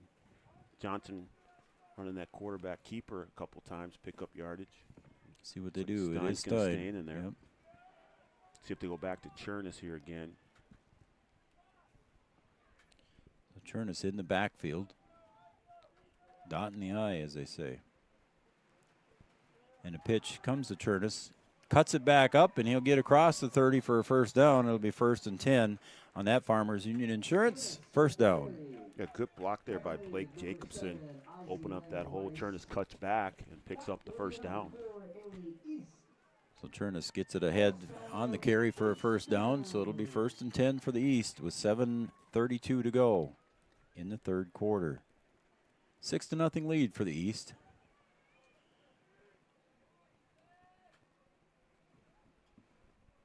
I formation once again. Stein under center. Takes the snap, and he'll go off to the left side. Chernus going to go over the left side, around the left tackle area, and he'll get up carry of about 4 yards. He gets across the 30-yard line. Maybe they're going to put him right at the 30, so a gain of about 4. Well, I mean, I think if it works, Joe, Chernus to the left, Chernus to the right. Yeah, why not? I mean, why not? Just take advantage of it, see what he can do. He keep doing it until they stop it. As our producer Preston would say, that's 9-man football. 9-man football. That's right. 6-0 here in favor of the East. The East with the ball and moving here at 2nd and 6. In same formation. Chernus in the backfield. Jacobson up front. And he'll get it out to Chernus, and he'll go over the left side again for a gain of maybe 3. It'll be 3rd and about 3. Yes, stopped there by number 26, Cody Irwin. And they're getting a heavy dose of Chernus right now. Yep. And they haven't been able to slow him down much. Third and about 4. Long 3. Long 3, I'd say. So Coach Stringy and the East squad looking to dial up something here to get a first down and keep the chains moving for the East. The West certainly wants to get a stop here, try and get that ball back. Jacobson and Chernus. Oh, There's a whistle, and that will get him an automatic first down there on the 5-yard penalty. Yep. Got to watch that ball. Doesn't matter if it's an all-star game or a regular game. You still got to play those fundamentals. So that was a good cadence change up there by Stein there to try and get the defense to jump off sides, and it worked. Yeah, perfect opportunity. Everybody's on the edge, ready to go. Haven't had any of that, in this game, and it pays off, and the East pick up the first down. Again, that's another Farmers Union Insurance first down. Stein under center. Again, same formation, I formation, Chernus deep. He'll get the ball on the left side. He'll go right forward again, Brian. Chernus left, Chernus right. Yep, Chernus just being a workhorse right now, and you're getting 3-4 yards in a chunk. You might as well just keep going. Right, that play continues to work, whether you're giving it off to Chernus right or Chernus left, and it seems to be working for the East squad, so they're just going to keep doing that. Yeah, 3 of those, and you're going to get yourself a first down, or you're going to be near a first down. Hawkinson splits out wide to the left. Again, I formation. We'll see what they do. Blake Jacobson, the fullback position. And here they come to the right. Chernus turns the corner, gets up ahead. He's going to get across the 50, near the 45, and we're going to move the chains for the East squad and Chernus. Yeah, Steele Olson had a chance to stop him in the backfield. He kind of clapped his hands there, knew that he missed him, had a chance to make a play, and tapping himself on the chest and saying, hey, that's my fault. I should have had him back there. So it's another Farmers Union Insurance first down here for the East squad as Gutzmer checks in and Stein follows him with the play. So the West going to have to dial up and see if they can stop Chernus here. It's not stop the East. We got to stop Chernus. Again, formation is the same. Gutzmer splits out wide to the right. 1st and 10 for the East at the 45-yard line of the West. This time they give it to the up-back Jacobson, and he's going to get around the left side. He'll get forward for a gain of about 7. It'll be 3rd and 2. Yeah, or 2nd and 2, excuse me. No, nice time for a switch up there. Give it to the up-back and see what he can do. And the West, all eyes on Chernus. I was just going to say that. And gives Jacobson a chance to break to the outside for a big gainer there. Yep, so big possession again here for the East squad. They're chewing up some time on the clock. We're approaching the 4-minute mark as Jacobson went out of bounds. 2nd and short here. They've been successful on the ground, but maybe 2nd and short to try and put it in the air here. Hawkinson splits out wide to the right. Jacobson and Fry in the backfield behind Stein. Now this time he's going to look for a pass. He's going to go. Now he's going to take it down and go to the left. Tries to get up to the 35, but he's going to be pushed out of bounds there at the 36. So it'll be short to go here for a first down, 3rd and short. Yeah, 2nd and short. You can go to the air there. Playbook's kind of wide open. Just want to make sure that you don't lose any yards. And Stein doing a good job picking up positive yards with his legs, just short of the first down there. He pushed out of bounds. Stein really got hit and popped in the berm that goes upwards over there on the other side. Landed with his left shoulder right into that berm over there, but he got up and he's back in here, so he's in good shape. Again, same formation. Gutzmer split out wide to the right. Jacobson and Chernus behind him. Back to Chernus here again now. Yep, there he goes, left side, gets across the 35, fights hard, gets 2 yards and a first down, a Farmers Union Insurance first down. Yep, didn't need much, but got enough to get the first down. And again, positive yardage, just keep going and see if you can work your way, chew up that clock, and see if you can get another score here. So that puts the ball now at the West 34-yard line. The East making a push here. They've had, I didn't write down the time of possession on this one, but it's been a long time here in this quarter so far. Yeah, they have hogged the ball here in the 3rd quarter. Clock continues to run. Stein under center, split out wide to the right. This time is Garrett Hawkinson.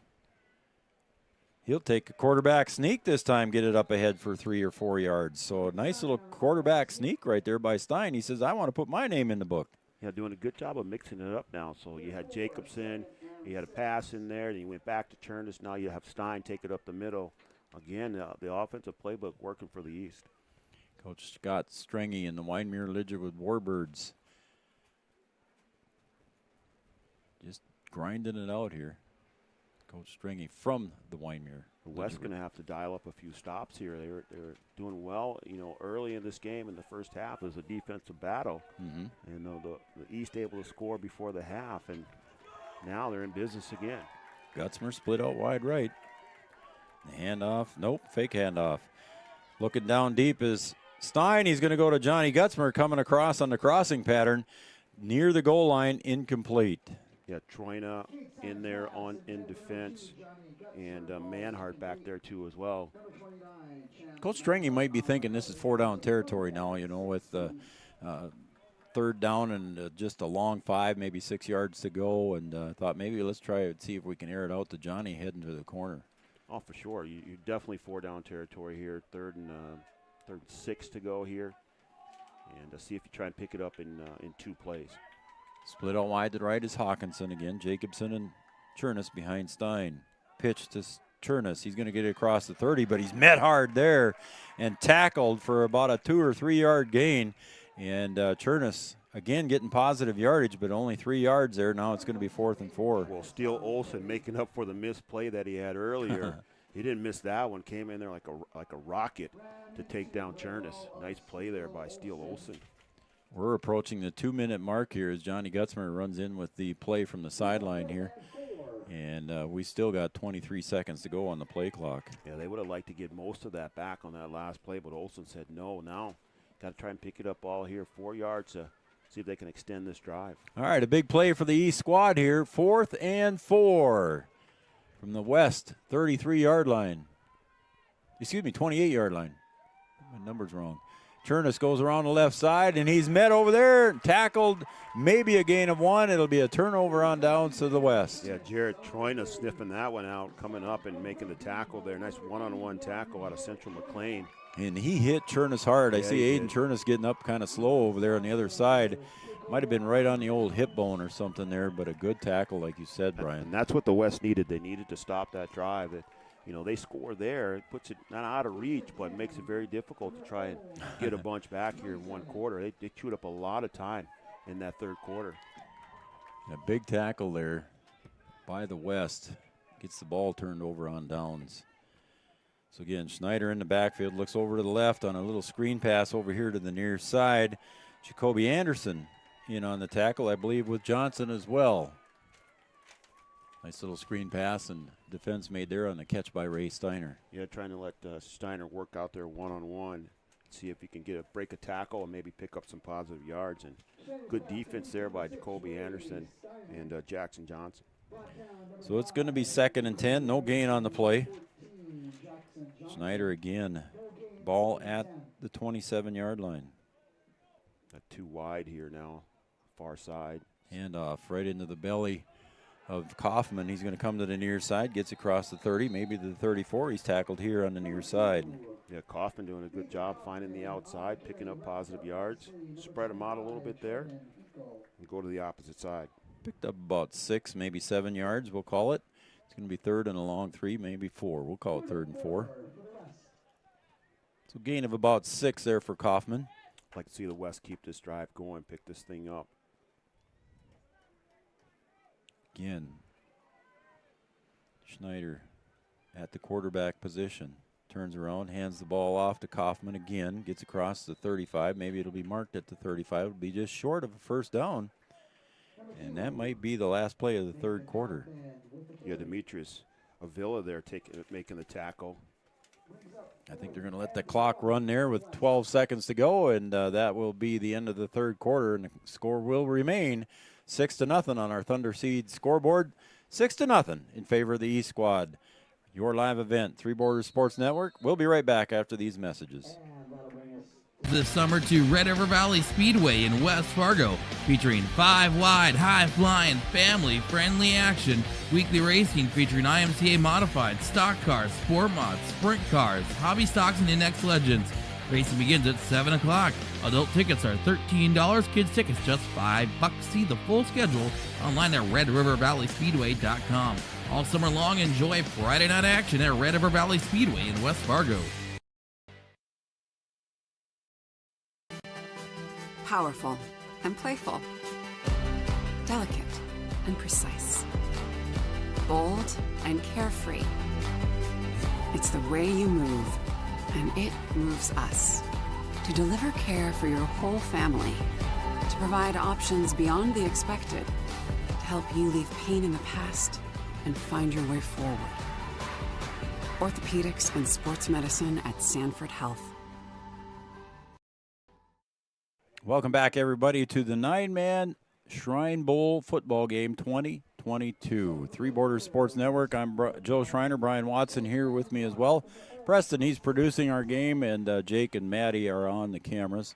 And we are ready to begin our last quarter of summer football for 2022. Fourth and whoop, short, and they're going to try and pick this thing up, and they've lost the ball there. Bobbled snap. It'll be a turnover on downs anyway. Something I'm not sure what the West was trying to do there. I don't know if it was going to be a quarterback sneak or what happened there. I guess, Brian, I don't know if you have any more insight to that or not, but it just looked disorganized from the get-go. I mean, it would have been a good position for them to try and return the favor and draw the East off sides and pick up that 1 yard. But they fumble it there and give it right back to them. That might have been what the call was, Brian. That is very true. I mean, they couldn't have been on the. They might not have been on the same page. Some miscue there, where somebody's expecting a snap and somebody's not expecting a snap, and that one falls to the ground. So now the East, they moved the ball and had a lot of time of possession in the third quarter, and now they get the ball in good field position here on the 35 of the West squad, and there's less than 12 minutes to go here in regulation. Stein under center. This time he's going to hand it off to the up back, and that is going to be Bjornstead. And he gets forward, gains maybe 2 or 3. It'll be 2nd and 7. Yeah, a bunch of red shirts in there. Troina in there again on that tackle. He's been active all over the place. Eli Bjornstead, 5'9", 205-pounder. I tell you, Troina and Olsen, those guys can hit. That's what 9-man football is, right? Man, they laid a couple hits, and I'm telling you, they come in there hard. Again, the up back is Bjornstead, and the deep back is Jacobson. He's going to get the ball in the handoff, and he's maybe going to get back to the line of scrimmage if he's lucky, and that'll bring up 3rd and 7. I guess who's there? Steele Olsen there to make that tackle. Yeah, you said those names a lot too. So the East not moving the ball too well here on this possession. Again, after they got it back on the turnover on downs, I'm sure, again, for Coach Strengy and the East squad, we're probably looking at a 4-down territory here. Now you got Johnson coming back in here, so he can put it in the air, which he's done a lot of the throwing on the East side, but he also can use his legs on that quarterback draw. He's going to split out, though, isn't he? Nope, he is getting behind center. Okay. Thought he was heading over to the far side there for a second, Brian. Good call. Jacobson to his right. Johnson takes the snap. He's going to drop back. Looks over to the left. Pass complete to Gutzmer on the 30-yard line. Johnny slips the tackle, gets up to the 28, but he's going to be short of the first down, but it makes it manageable. It'll be 4th and short. They're going to make it 4th and about 3 or 4 here. Steele Olsen again on the tackle. That guy's everywhere. It's quite a football name, Steele Olsen, right? Huh? Yeah, there you go. Parents were thinking ahead, that's for sure. I saw a baseball player last weekend named Jet. How about that for a name? There we go. Jet. He better be fast. Jet Nelson Gira. That would be a good one, too. Well, come on now. Johnson in the gun now. He can't hear me, so I can say what I want. Yeah, he can't hear you. Johnson gets the snap. He's going to follow his blockers. It's student body to the right. He's going to get up ahead. Does he make a first down inside the 25? It looks like he does. Student body right, Brian, and it worked. Yeah, there he is. He comes in, puts one in the air, then he comes right back and uses his legs, and he's had success. Jackson Johnson picking up the first down there for the East. And you called it, Brian, that when they brought him back in, he'll use his legs, and sure enough, that's what they've done. with Jackson Johnson from North Border, and he's still in at quarterback. Jacobson off to his right. Johnson takes a snap, gets across the 25 in a hurry, inside the 20. He's still battling and gets inside the 20, maybe to the 17, 18. We'll see where they mark him as they push him backwards. Yeah, we saw the East, go with Chernus and pick up a lot of yards and use up a lot of time in that third quarter. Now, let's see if they're going to get a heavy dose of Jackson Johnson here in the fourth quarter. So Hawkinson comes back in here with the play from the East sideline. Under 9 minutes to play. East looking to put a two-score game on the board. West trying to get another stop here. They were able to stop them after using up a lot of time in that third. Here goes Johnson again up the middle. He'll get up ahead, and Mary's still pushing inside the 10. He's going, still going. They're pushing him down the offensive line. Hawkinson goes in there to help push him over, and he gets down inside the 5-yard line. It's going to be first and goal on that Farmers Union Insurance first down. Yeah, it took just about everybody to bring him down. Jackson Johnson, 6'4", 180 out of North Border, and doing a lot of damage here for the East. First and goal for the East here on that Johnson run, the Farmers Union Insurance first down run. He'll bring the team up to the line. Gutzmer split out wide to the left with Charlie Bowman to his left. Puts Gutzmer in motion to the right. Snap. Handoff. Jacobson spins, gets up forward, maybe a gain of 2. It'll be second and goal from about the 2-yard line. Yeah, mix it up a little bit. Give it to the up back there. Chance Manhart in there on the tackle up the middle. Second and 2, which will be for a touchdown. So second and goal here for the E squad. Sorry, that was Cody Irwin on that tackle there. Okay. My 6 and my 9 mixed up. Jacobson to the right of Johnson. He's got a seam, and he broke it in just off the tackle side there for the touchdown. So Johnson with a 2-yard touchdown run with 7:39 to go. Yeah, had a big hole over there on the right side and just able to work his way into the end zone. And Jackson Johnson doing all the damage here on this drive. So Johnson with a 2-yard run, Brian. You said it earlier here. We'll see if Johnson comes in to run some of these short yardage ones. And he came in and ran the ball from about the 25-yard line. All those consecutive plays, he ran the ball and ended up scoring the touchdown. Well, the West had a good stop on the first extra point. Let's see if the East can convert here on this extra point. Yeah, there's no kicker coming on in 9-man. No. Gutzmer in motion. Johnson takes a snap, looks over to Gutzmer on the nice little pattern out there on the breakaway pattern. I don't know if you call that a wheel route or not, Brian, but again, Gutzmer gets the two-point conversion. Yeah, nice play there. Hit the man in motion, going into the flat. Easy little throw there for Johnson to pick up the extra 2. All right, on the Thunder Seed scoreboard, that makes your score the East squad 14, the West squad 0. We'll be right back after this, right here on Three Borders Sports Network in Wiley. Your first car. It might not have been perfect, but that didn't matter. You loved it because you worked hard for it. You took care of it, and it took care of you, your friends, and maybe that someone special. And through it all, we were there working with you, for you, to make sure it was a smooth ride. Then and down the road. Farmers Union Insurance. More choices, great rates, local. It's the concert event of the summer in the Brainerd Lakes area. Lakes Jam, June 22nd through June 25th at Brainerd International Raceway. R&J Broadcasting is the presenting sponsor. Experience Lakes Jam. For rock and rollers, the main stage features Tesla, Warrants, and Hairball. For country enthusiasts, John Party, Cole Swindell, Gabby Barrett, and Mark Wills. Experience watercross, drifting, and lawnmower racing. For on-site camping, lodging, and tickets, visit lakesjam.com. Easton Fry brings it back here to about the 25-yard line on the return. Came over to the near side into the wind a little bit here, but Easton Fry picks it up and gets it back up to about the 25-yard line. That's a little maybe the 26. Little knuckleball on that kick there. Yeah. That's a tough one to kind of pick up. It's low line drive, and then it's kind of coming at you fast. Sometimes it's tough to dig that thing off the turf. 7:34 to go here in regulation. A 2-touchdown lead with 2 extra points, or 2 touchdowns and 1 2-point conversion. I'll agree with that. Okay, thank you. That second one sounded right. That's my Minnesota math going there. There you go. Well, either way. Yeah. Schneider in the back. Go ahead. No, it's still 14. Yeah, still 14. Coming around the near side, Fry fakes a move there, but a good shoestring tackle on the near side here by Charlie Bowman again. Charlie Bowman doing a good job of shoestringing him and tripping him up there. Otherwise, he's picking up a big gain there on the outside. So that's going to bring up 2nd and short here. Maybe a 2nd and 1. The West's going to have to get going here. They're going to have to operate in a hurry and pick up big chunks as fast as they can. 7:28 to go here in the 4th. So Schneider now in the backfield. Charlie Fry, Easton Fry to his left. Schneider's drops back about 2 steps, looks down deep across the middle. Pass intended down deep, and breaking that one up in a hurry there was Trevor Hinkle. Yeah, Trevor Hinkle again, already 1 interception in this game and going up high to knock that one away. Pass intended for Rude.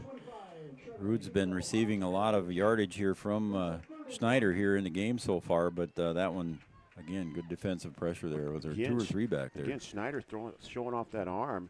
Into the wind. That's a big throw into the wind. We saw him throw one earlier that was with the wind, but he really can sling it. Now it's 3rd and 1. So 2nd and 1, they went for it for the bomb. Now it's 3rd and 1. And a handoff to the near side. Kaufman, he's going to get around, and he's tackled at about the 34, 33-yard line. It'll be a first down. It's a Farmers Union Insurance first down. Yeah, Trayson Pullman again there on the stop for the East. And Kaufman trying to show some speed there on the outside. He runs hard. I like that. Yeah, he does. 9-man referees, Jackie Gray, Jim Breen, Scott Frederickson, Brett Niles, and Jess Gross. And here we go again. It's 1st and 10 after the Farmers Union Insurance first down. Almost a quarterback sack there, but Schneider gets away from it. He'll get across for maybe a gain of about 2 after running about 25 yards. Yeah, Schneider using the stiff arm there. Caden DeMar's in there trying to make the tackle in the backfield and just able to get away from him. Saw Avila's in there as well. Avila, excuse me. So it's going to be 2nd down and about 7 now. Again, the West trails by 2 scores. Schneider in the backfield. Behind him is Kaufman. Now he comes up to his right side. The snap. Schneider looks to the near side. Screen pass over here. Dylan Rude trying to zig and zag his way around and gets across the 50 to the 49 for the other Farmers Union Insurance first down. Ray Steiner trying to throw a couple blocks out there and see if he can break Rude loose. Good defense there by Charlie Bowman to make the tackle. So the West gets into East territory at the 6-minute mark. See if they can capitalize on this drive. They almost need to, Brian. Yeah, they're going to need to score here on this drive, Joe. Schneider looks deep again. Down the middle, pass intended, breaking away on that one, and almost breaking away on that one was Spurley, almost getting away there. Yeah, Spurley getting behind the defense there, just not able to run under that thing. And again, Schneider showing off the arm. A little too strong there. Yep. Hinkle and Anderson on the coverage. 5:45 to go in regulation. The East leads the West 14-0. Schneider in the backfield. Right down below us here at the 50-yard line. Schneider to the near flat. Caught and out of bounds there on the reception was Spurley again. Yeah, knocked out of bounds there by Charlie Bowman. Good gain there. Good gain of about 7 yards, Brian. Going to be 3rd and about 3. So it'll bring up 3rd and 3 here. Stops the clock. And some substitutions coming in. Get a score here, they can make it interesting, Joe. Yes.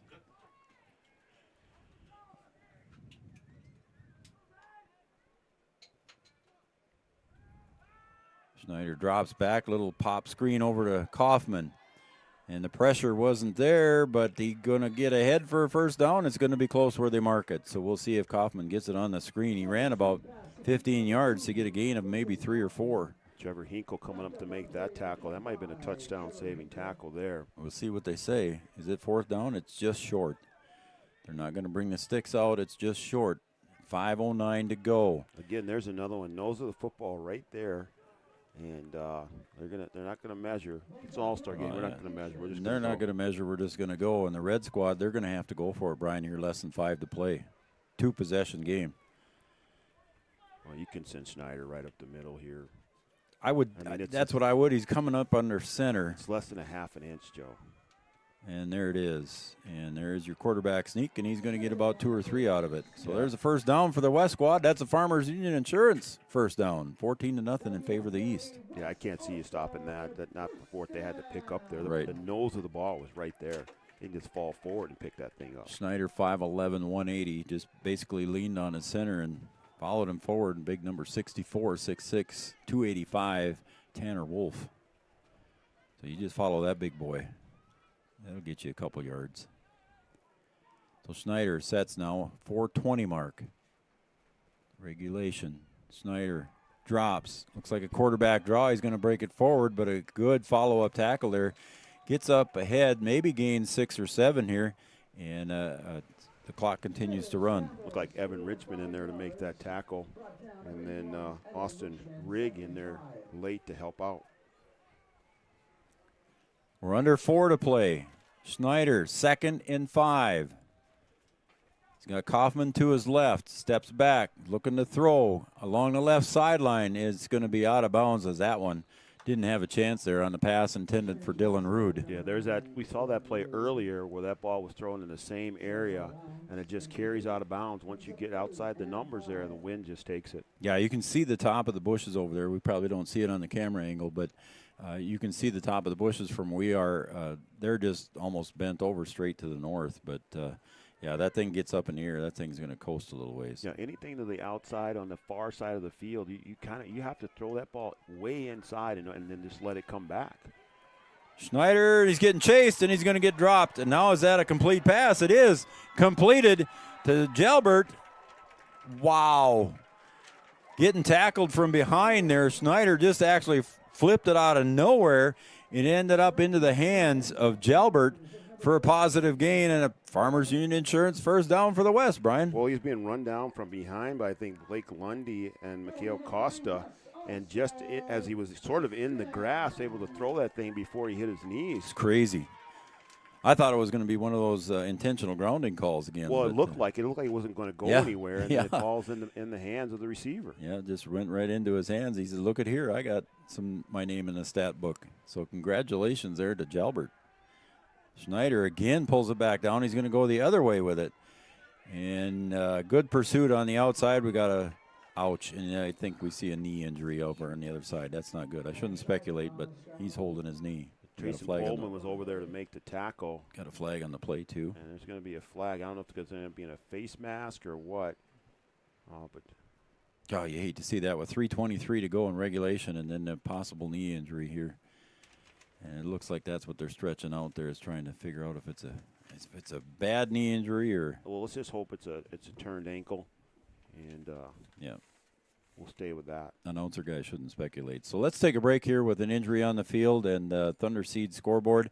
The East leads the West 14-0. We'll be right back after this break. Winemere Auto, not just your auto parts service and repair shop, but your locally owned hardware store with a variety of seasonal items, garden items, pellet grills, a full line of sprayer parts, and so much more. Winemere Auto is also your Alto's mower parts and accessories dealer. New items are added daily.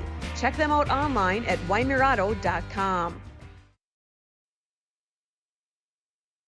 This is Chris from RDK Enterprises, your local precision planting dealer. Spring planting has been a trying time for everyone. Now is the time to take note of any issues you may have experienced with your planter while it's fresh in your mind. We can come out to your farm, walk the fields with you, and talk over these concerns and put a plan together. Programs are available to help you address any issues you might find in the performance of your planter. Before you put your planter away, call RDK. RDK Enterprises in Hillsboro, 636-2119. All right, we're back here, and a little help getting off the field for the injured player. And we're back here with 3:18 to go and the clock starts. It was a face mask call against the East, and there's a little lob pass over the middle, and there is an interception, and that, my friends, could be your dagger on the interception, Brian, and that was by none other than number 17, Charlie Bowman, coming up with that interception, going up high to get that one. Snyder just threw it into a crowd, and that's the one thing you just can't do. You're in business here, 3:11. You're not going to try and get it all back at once. You know, throw that thing away or throw it short, see if you can get something else, but you just can't throw it into a crowd. Yeah, there was a lot of coverage, a lot of gray shirts there, Brian, and Charlie Bowman jumped up in the air and pulled her back down for the interception, and he knew better than try to run that one out. He just took a knee and went to the turf and covered it up. Yeah, you just got you're ahead by two scores. You get that interception, you just fall down in the end zone, and you'll get going from the 20 here. So it looks like Bryson Clem steps in at quarterback. He'll take the snap and hand it off to Fry. He'll come around the left side, get up across the 25, maybe the 26. Bryson Clem from Cavalier at the quarterback position. And Cody Irwin in there on that stop for the West. So gain of about 7. It'll be 2nd and 3 here as we're under 3 minutes to play. West still has 3 timeouts remaining. Trailing by 2 scores, though. I don't know. We'll see what they do. This ball's just going to stay on the ground. They're just going to chew up the clock and see if they can't run this thing out, get out of here. So again, we're letting the play clock wind down a little bit now, so I'm sure there's instructions to Bryson Clem to just kind of use up the play clock here. It's at 12 now. And now he's getting his offensive line ready as it's under 2.5 to play. He takes the snap and he'll put it into the belly of Jacobson. He'll spin, get across. Does he get to the 30 for a first down? If he does. And Irwin in there for the tackle again. So that is another Farmers Union Insurance first down here at the 2:14 mark. And I don't think the West is going to call any timeouts there, bud. I don't think so. I think they're just going to keep going here. Yep. So we'll see if the East goes into the victory formation or if they're going to run a few more offensive plays here with 2 minutes to go. They're taking their time coming up to the line. Yeah, they'll take their time here, run one more play. Yep. Doesn't look like the West is too anxious to call a timeout, so 13 seconds to go on the play clock. Clem takes the snap. He'll hand the ball off to Hawkinson, and he's going to get buried in the backfield. So a loss on the play here, but again, not a big deal here with 1.5 minutes to go and a loss of 3 yards on the carry by Hawkinson. Yeah, Luke Rath in there on the stop, and Steele Olson again. There's the back name in there, so they keep playing.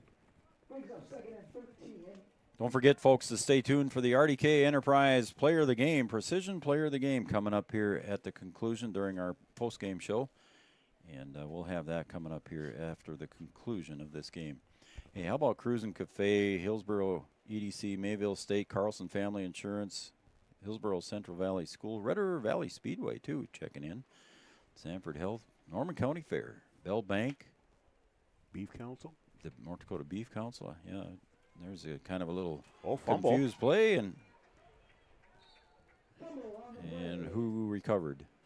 Looks like it went back to the east back there. to the east, yeah. Coming up with the ball there on that one was Chernus. So, yeah, North Dakota Beef Commission, Winemere Auto, and First Community Credit Union. Again, I mentioned Mayville State, the Goose River Golf Club. We might have to go to Goose River sometime, buddy. I'm down for that. Yeah. I can lose balls anywhere, Joe. It doesn't matter to me. Preston, you golf? A little bit? That's me, too.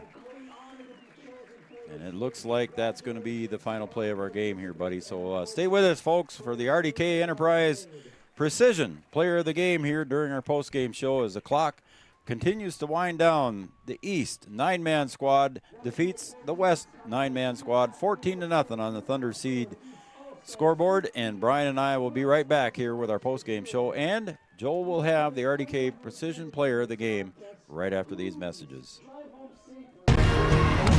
When it comes to my child and the sports they love, I want them to be ready for their moment. So to fuel their bodies and their potential, I choose an authentic source of protein that has the nutrients they need to succeed and a taste they already love. With one simple ingredient: beef.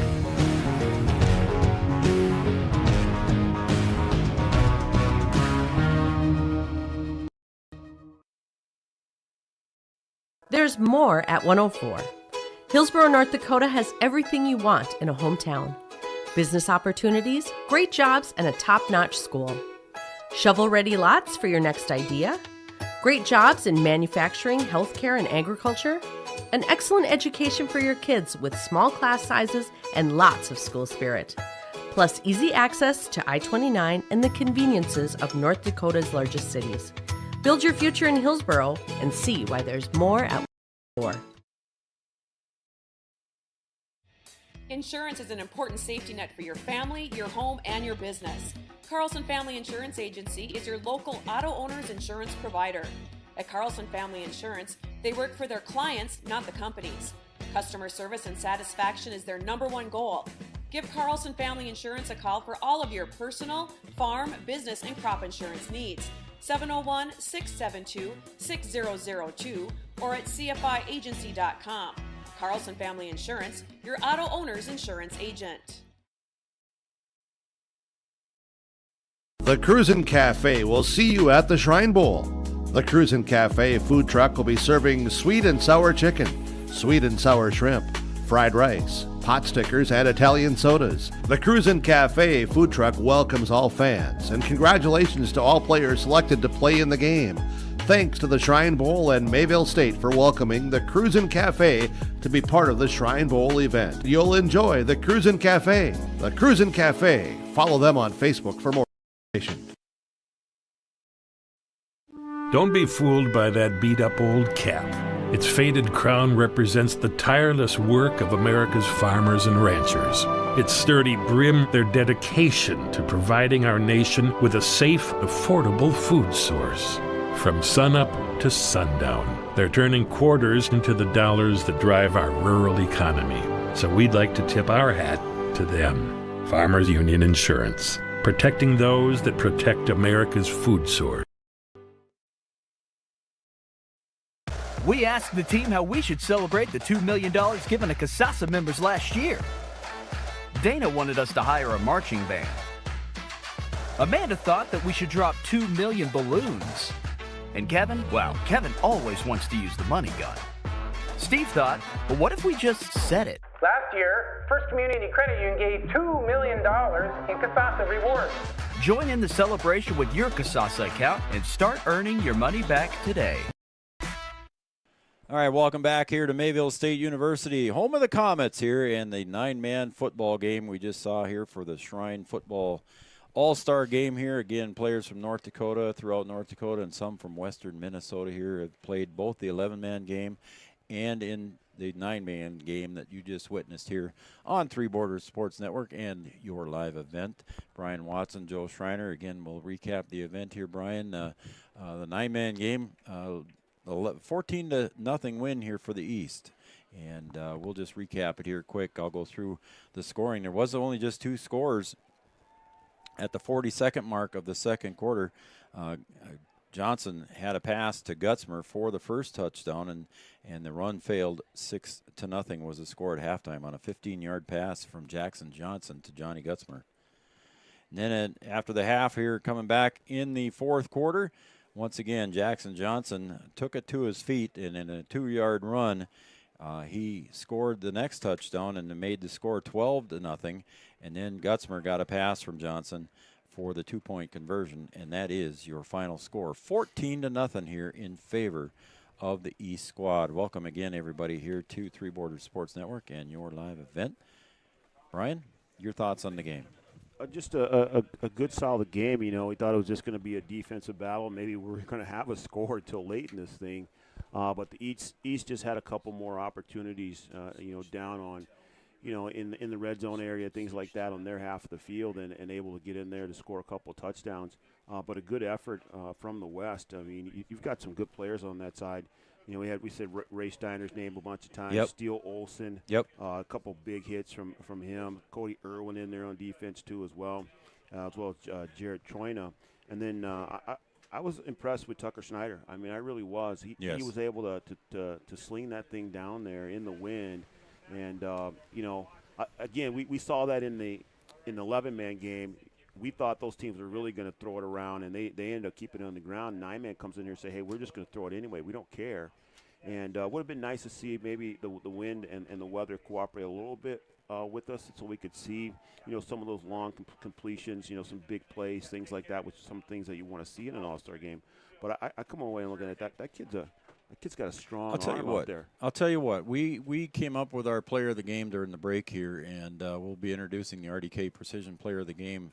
But I tell you what, if it would have been the West squad, you mentioned Tucker Schneider, but I also am impressed with, like you said, with the defensive effort by Steele Olson. Yeah, I mean, just like I said, some good athletes on that west side of the ball, and Steele Olson with some big hits down there. Cody Irwin in there. We said his name a lot, and it's tough because you want to go out with a win, and I think the West gave all their effort to try and come out and win this football game. But today, both the East side win the 11-man game, and they win the 9-man game as well. The East squad down underneath their goalposts. They're taking a team picture now after the victory. Their team huddle was done, and friends and family down there taking pictures right now. And again, we were trying to get our RDK Precision Player of the Game here, but everybody's kind of taking family pictures right now.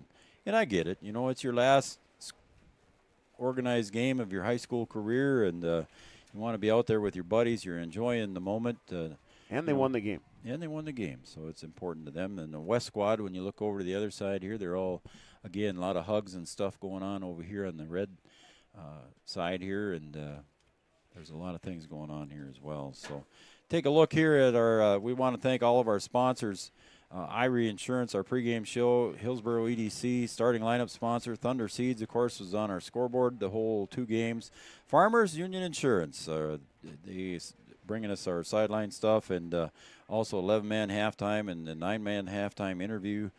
Thanks to Farmers Union Insurance. RDK Enterprise, they'll be bringing our RDK Precision Player of the Game here coming up shortly with Joel Morgan down on the field. We want to thank Cruisin' Cafe, also big sponsor for us here.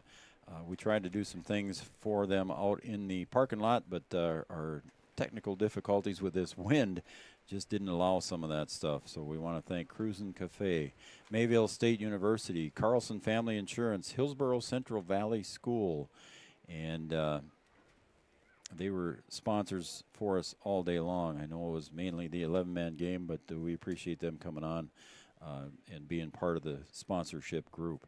Red River Valley Speedway, Sanford Health, Norman County Fair, Bell Bank, North Dakota Beef Commission, and I mentioned Winemere Auto, and also First Community Credit Union for stepping up, and also Goose River Golf Club. How about that?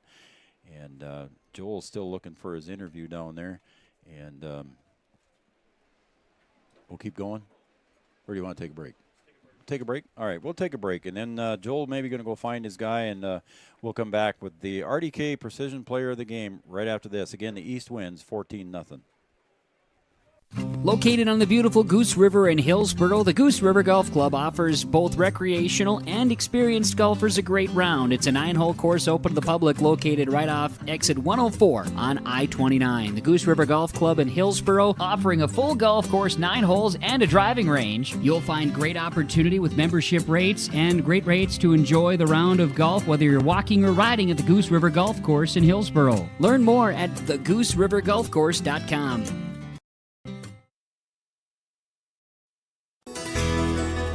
Congratulations to Hillsboro's Central Valley's Barrett Willison, Jay Sleshik, and Parker Gallagher on being selected to the North Dakota Shrine Bowl 11-man East team. The Hillsboro Central Valley schools and Borough teammates are proud to have you representing your schools and community. Thanks for being a Borough. The Hillsboro Central Valley schools wish all families a safe and fun summer. All students are encouraged to participate in their school and community events. There's more at 104. Hillsboro, North Dakota has everything you need on your next road trip. Food, fuel, fun, and family-friendly activities. Stop by and fill up your tank or grab a bite to eat. Have a blast at Goose River Golf Club, the swimming pool, or one of our beautiful parks. There's even ice skating and cross-country skiing. Take in the sights or stay the night so you don't miss a thing.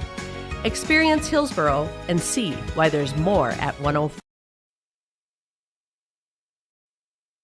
Hello, Shane with Irie Insurance. We are proud to announce our Benefits Connect platform.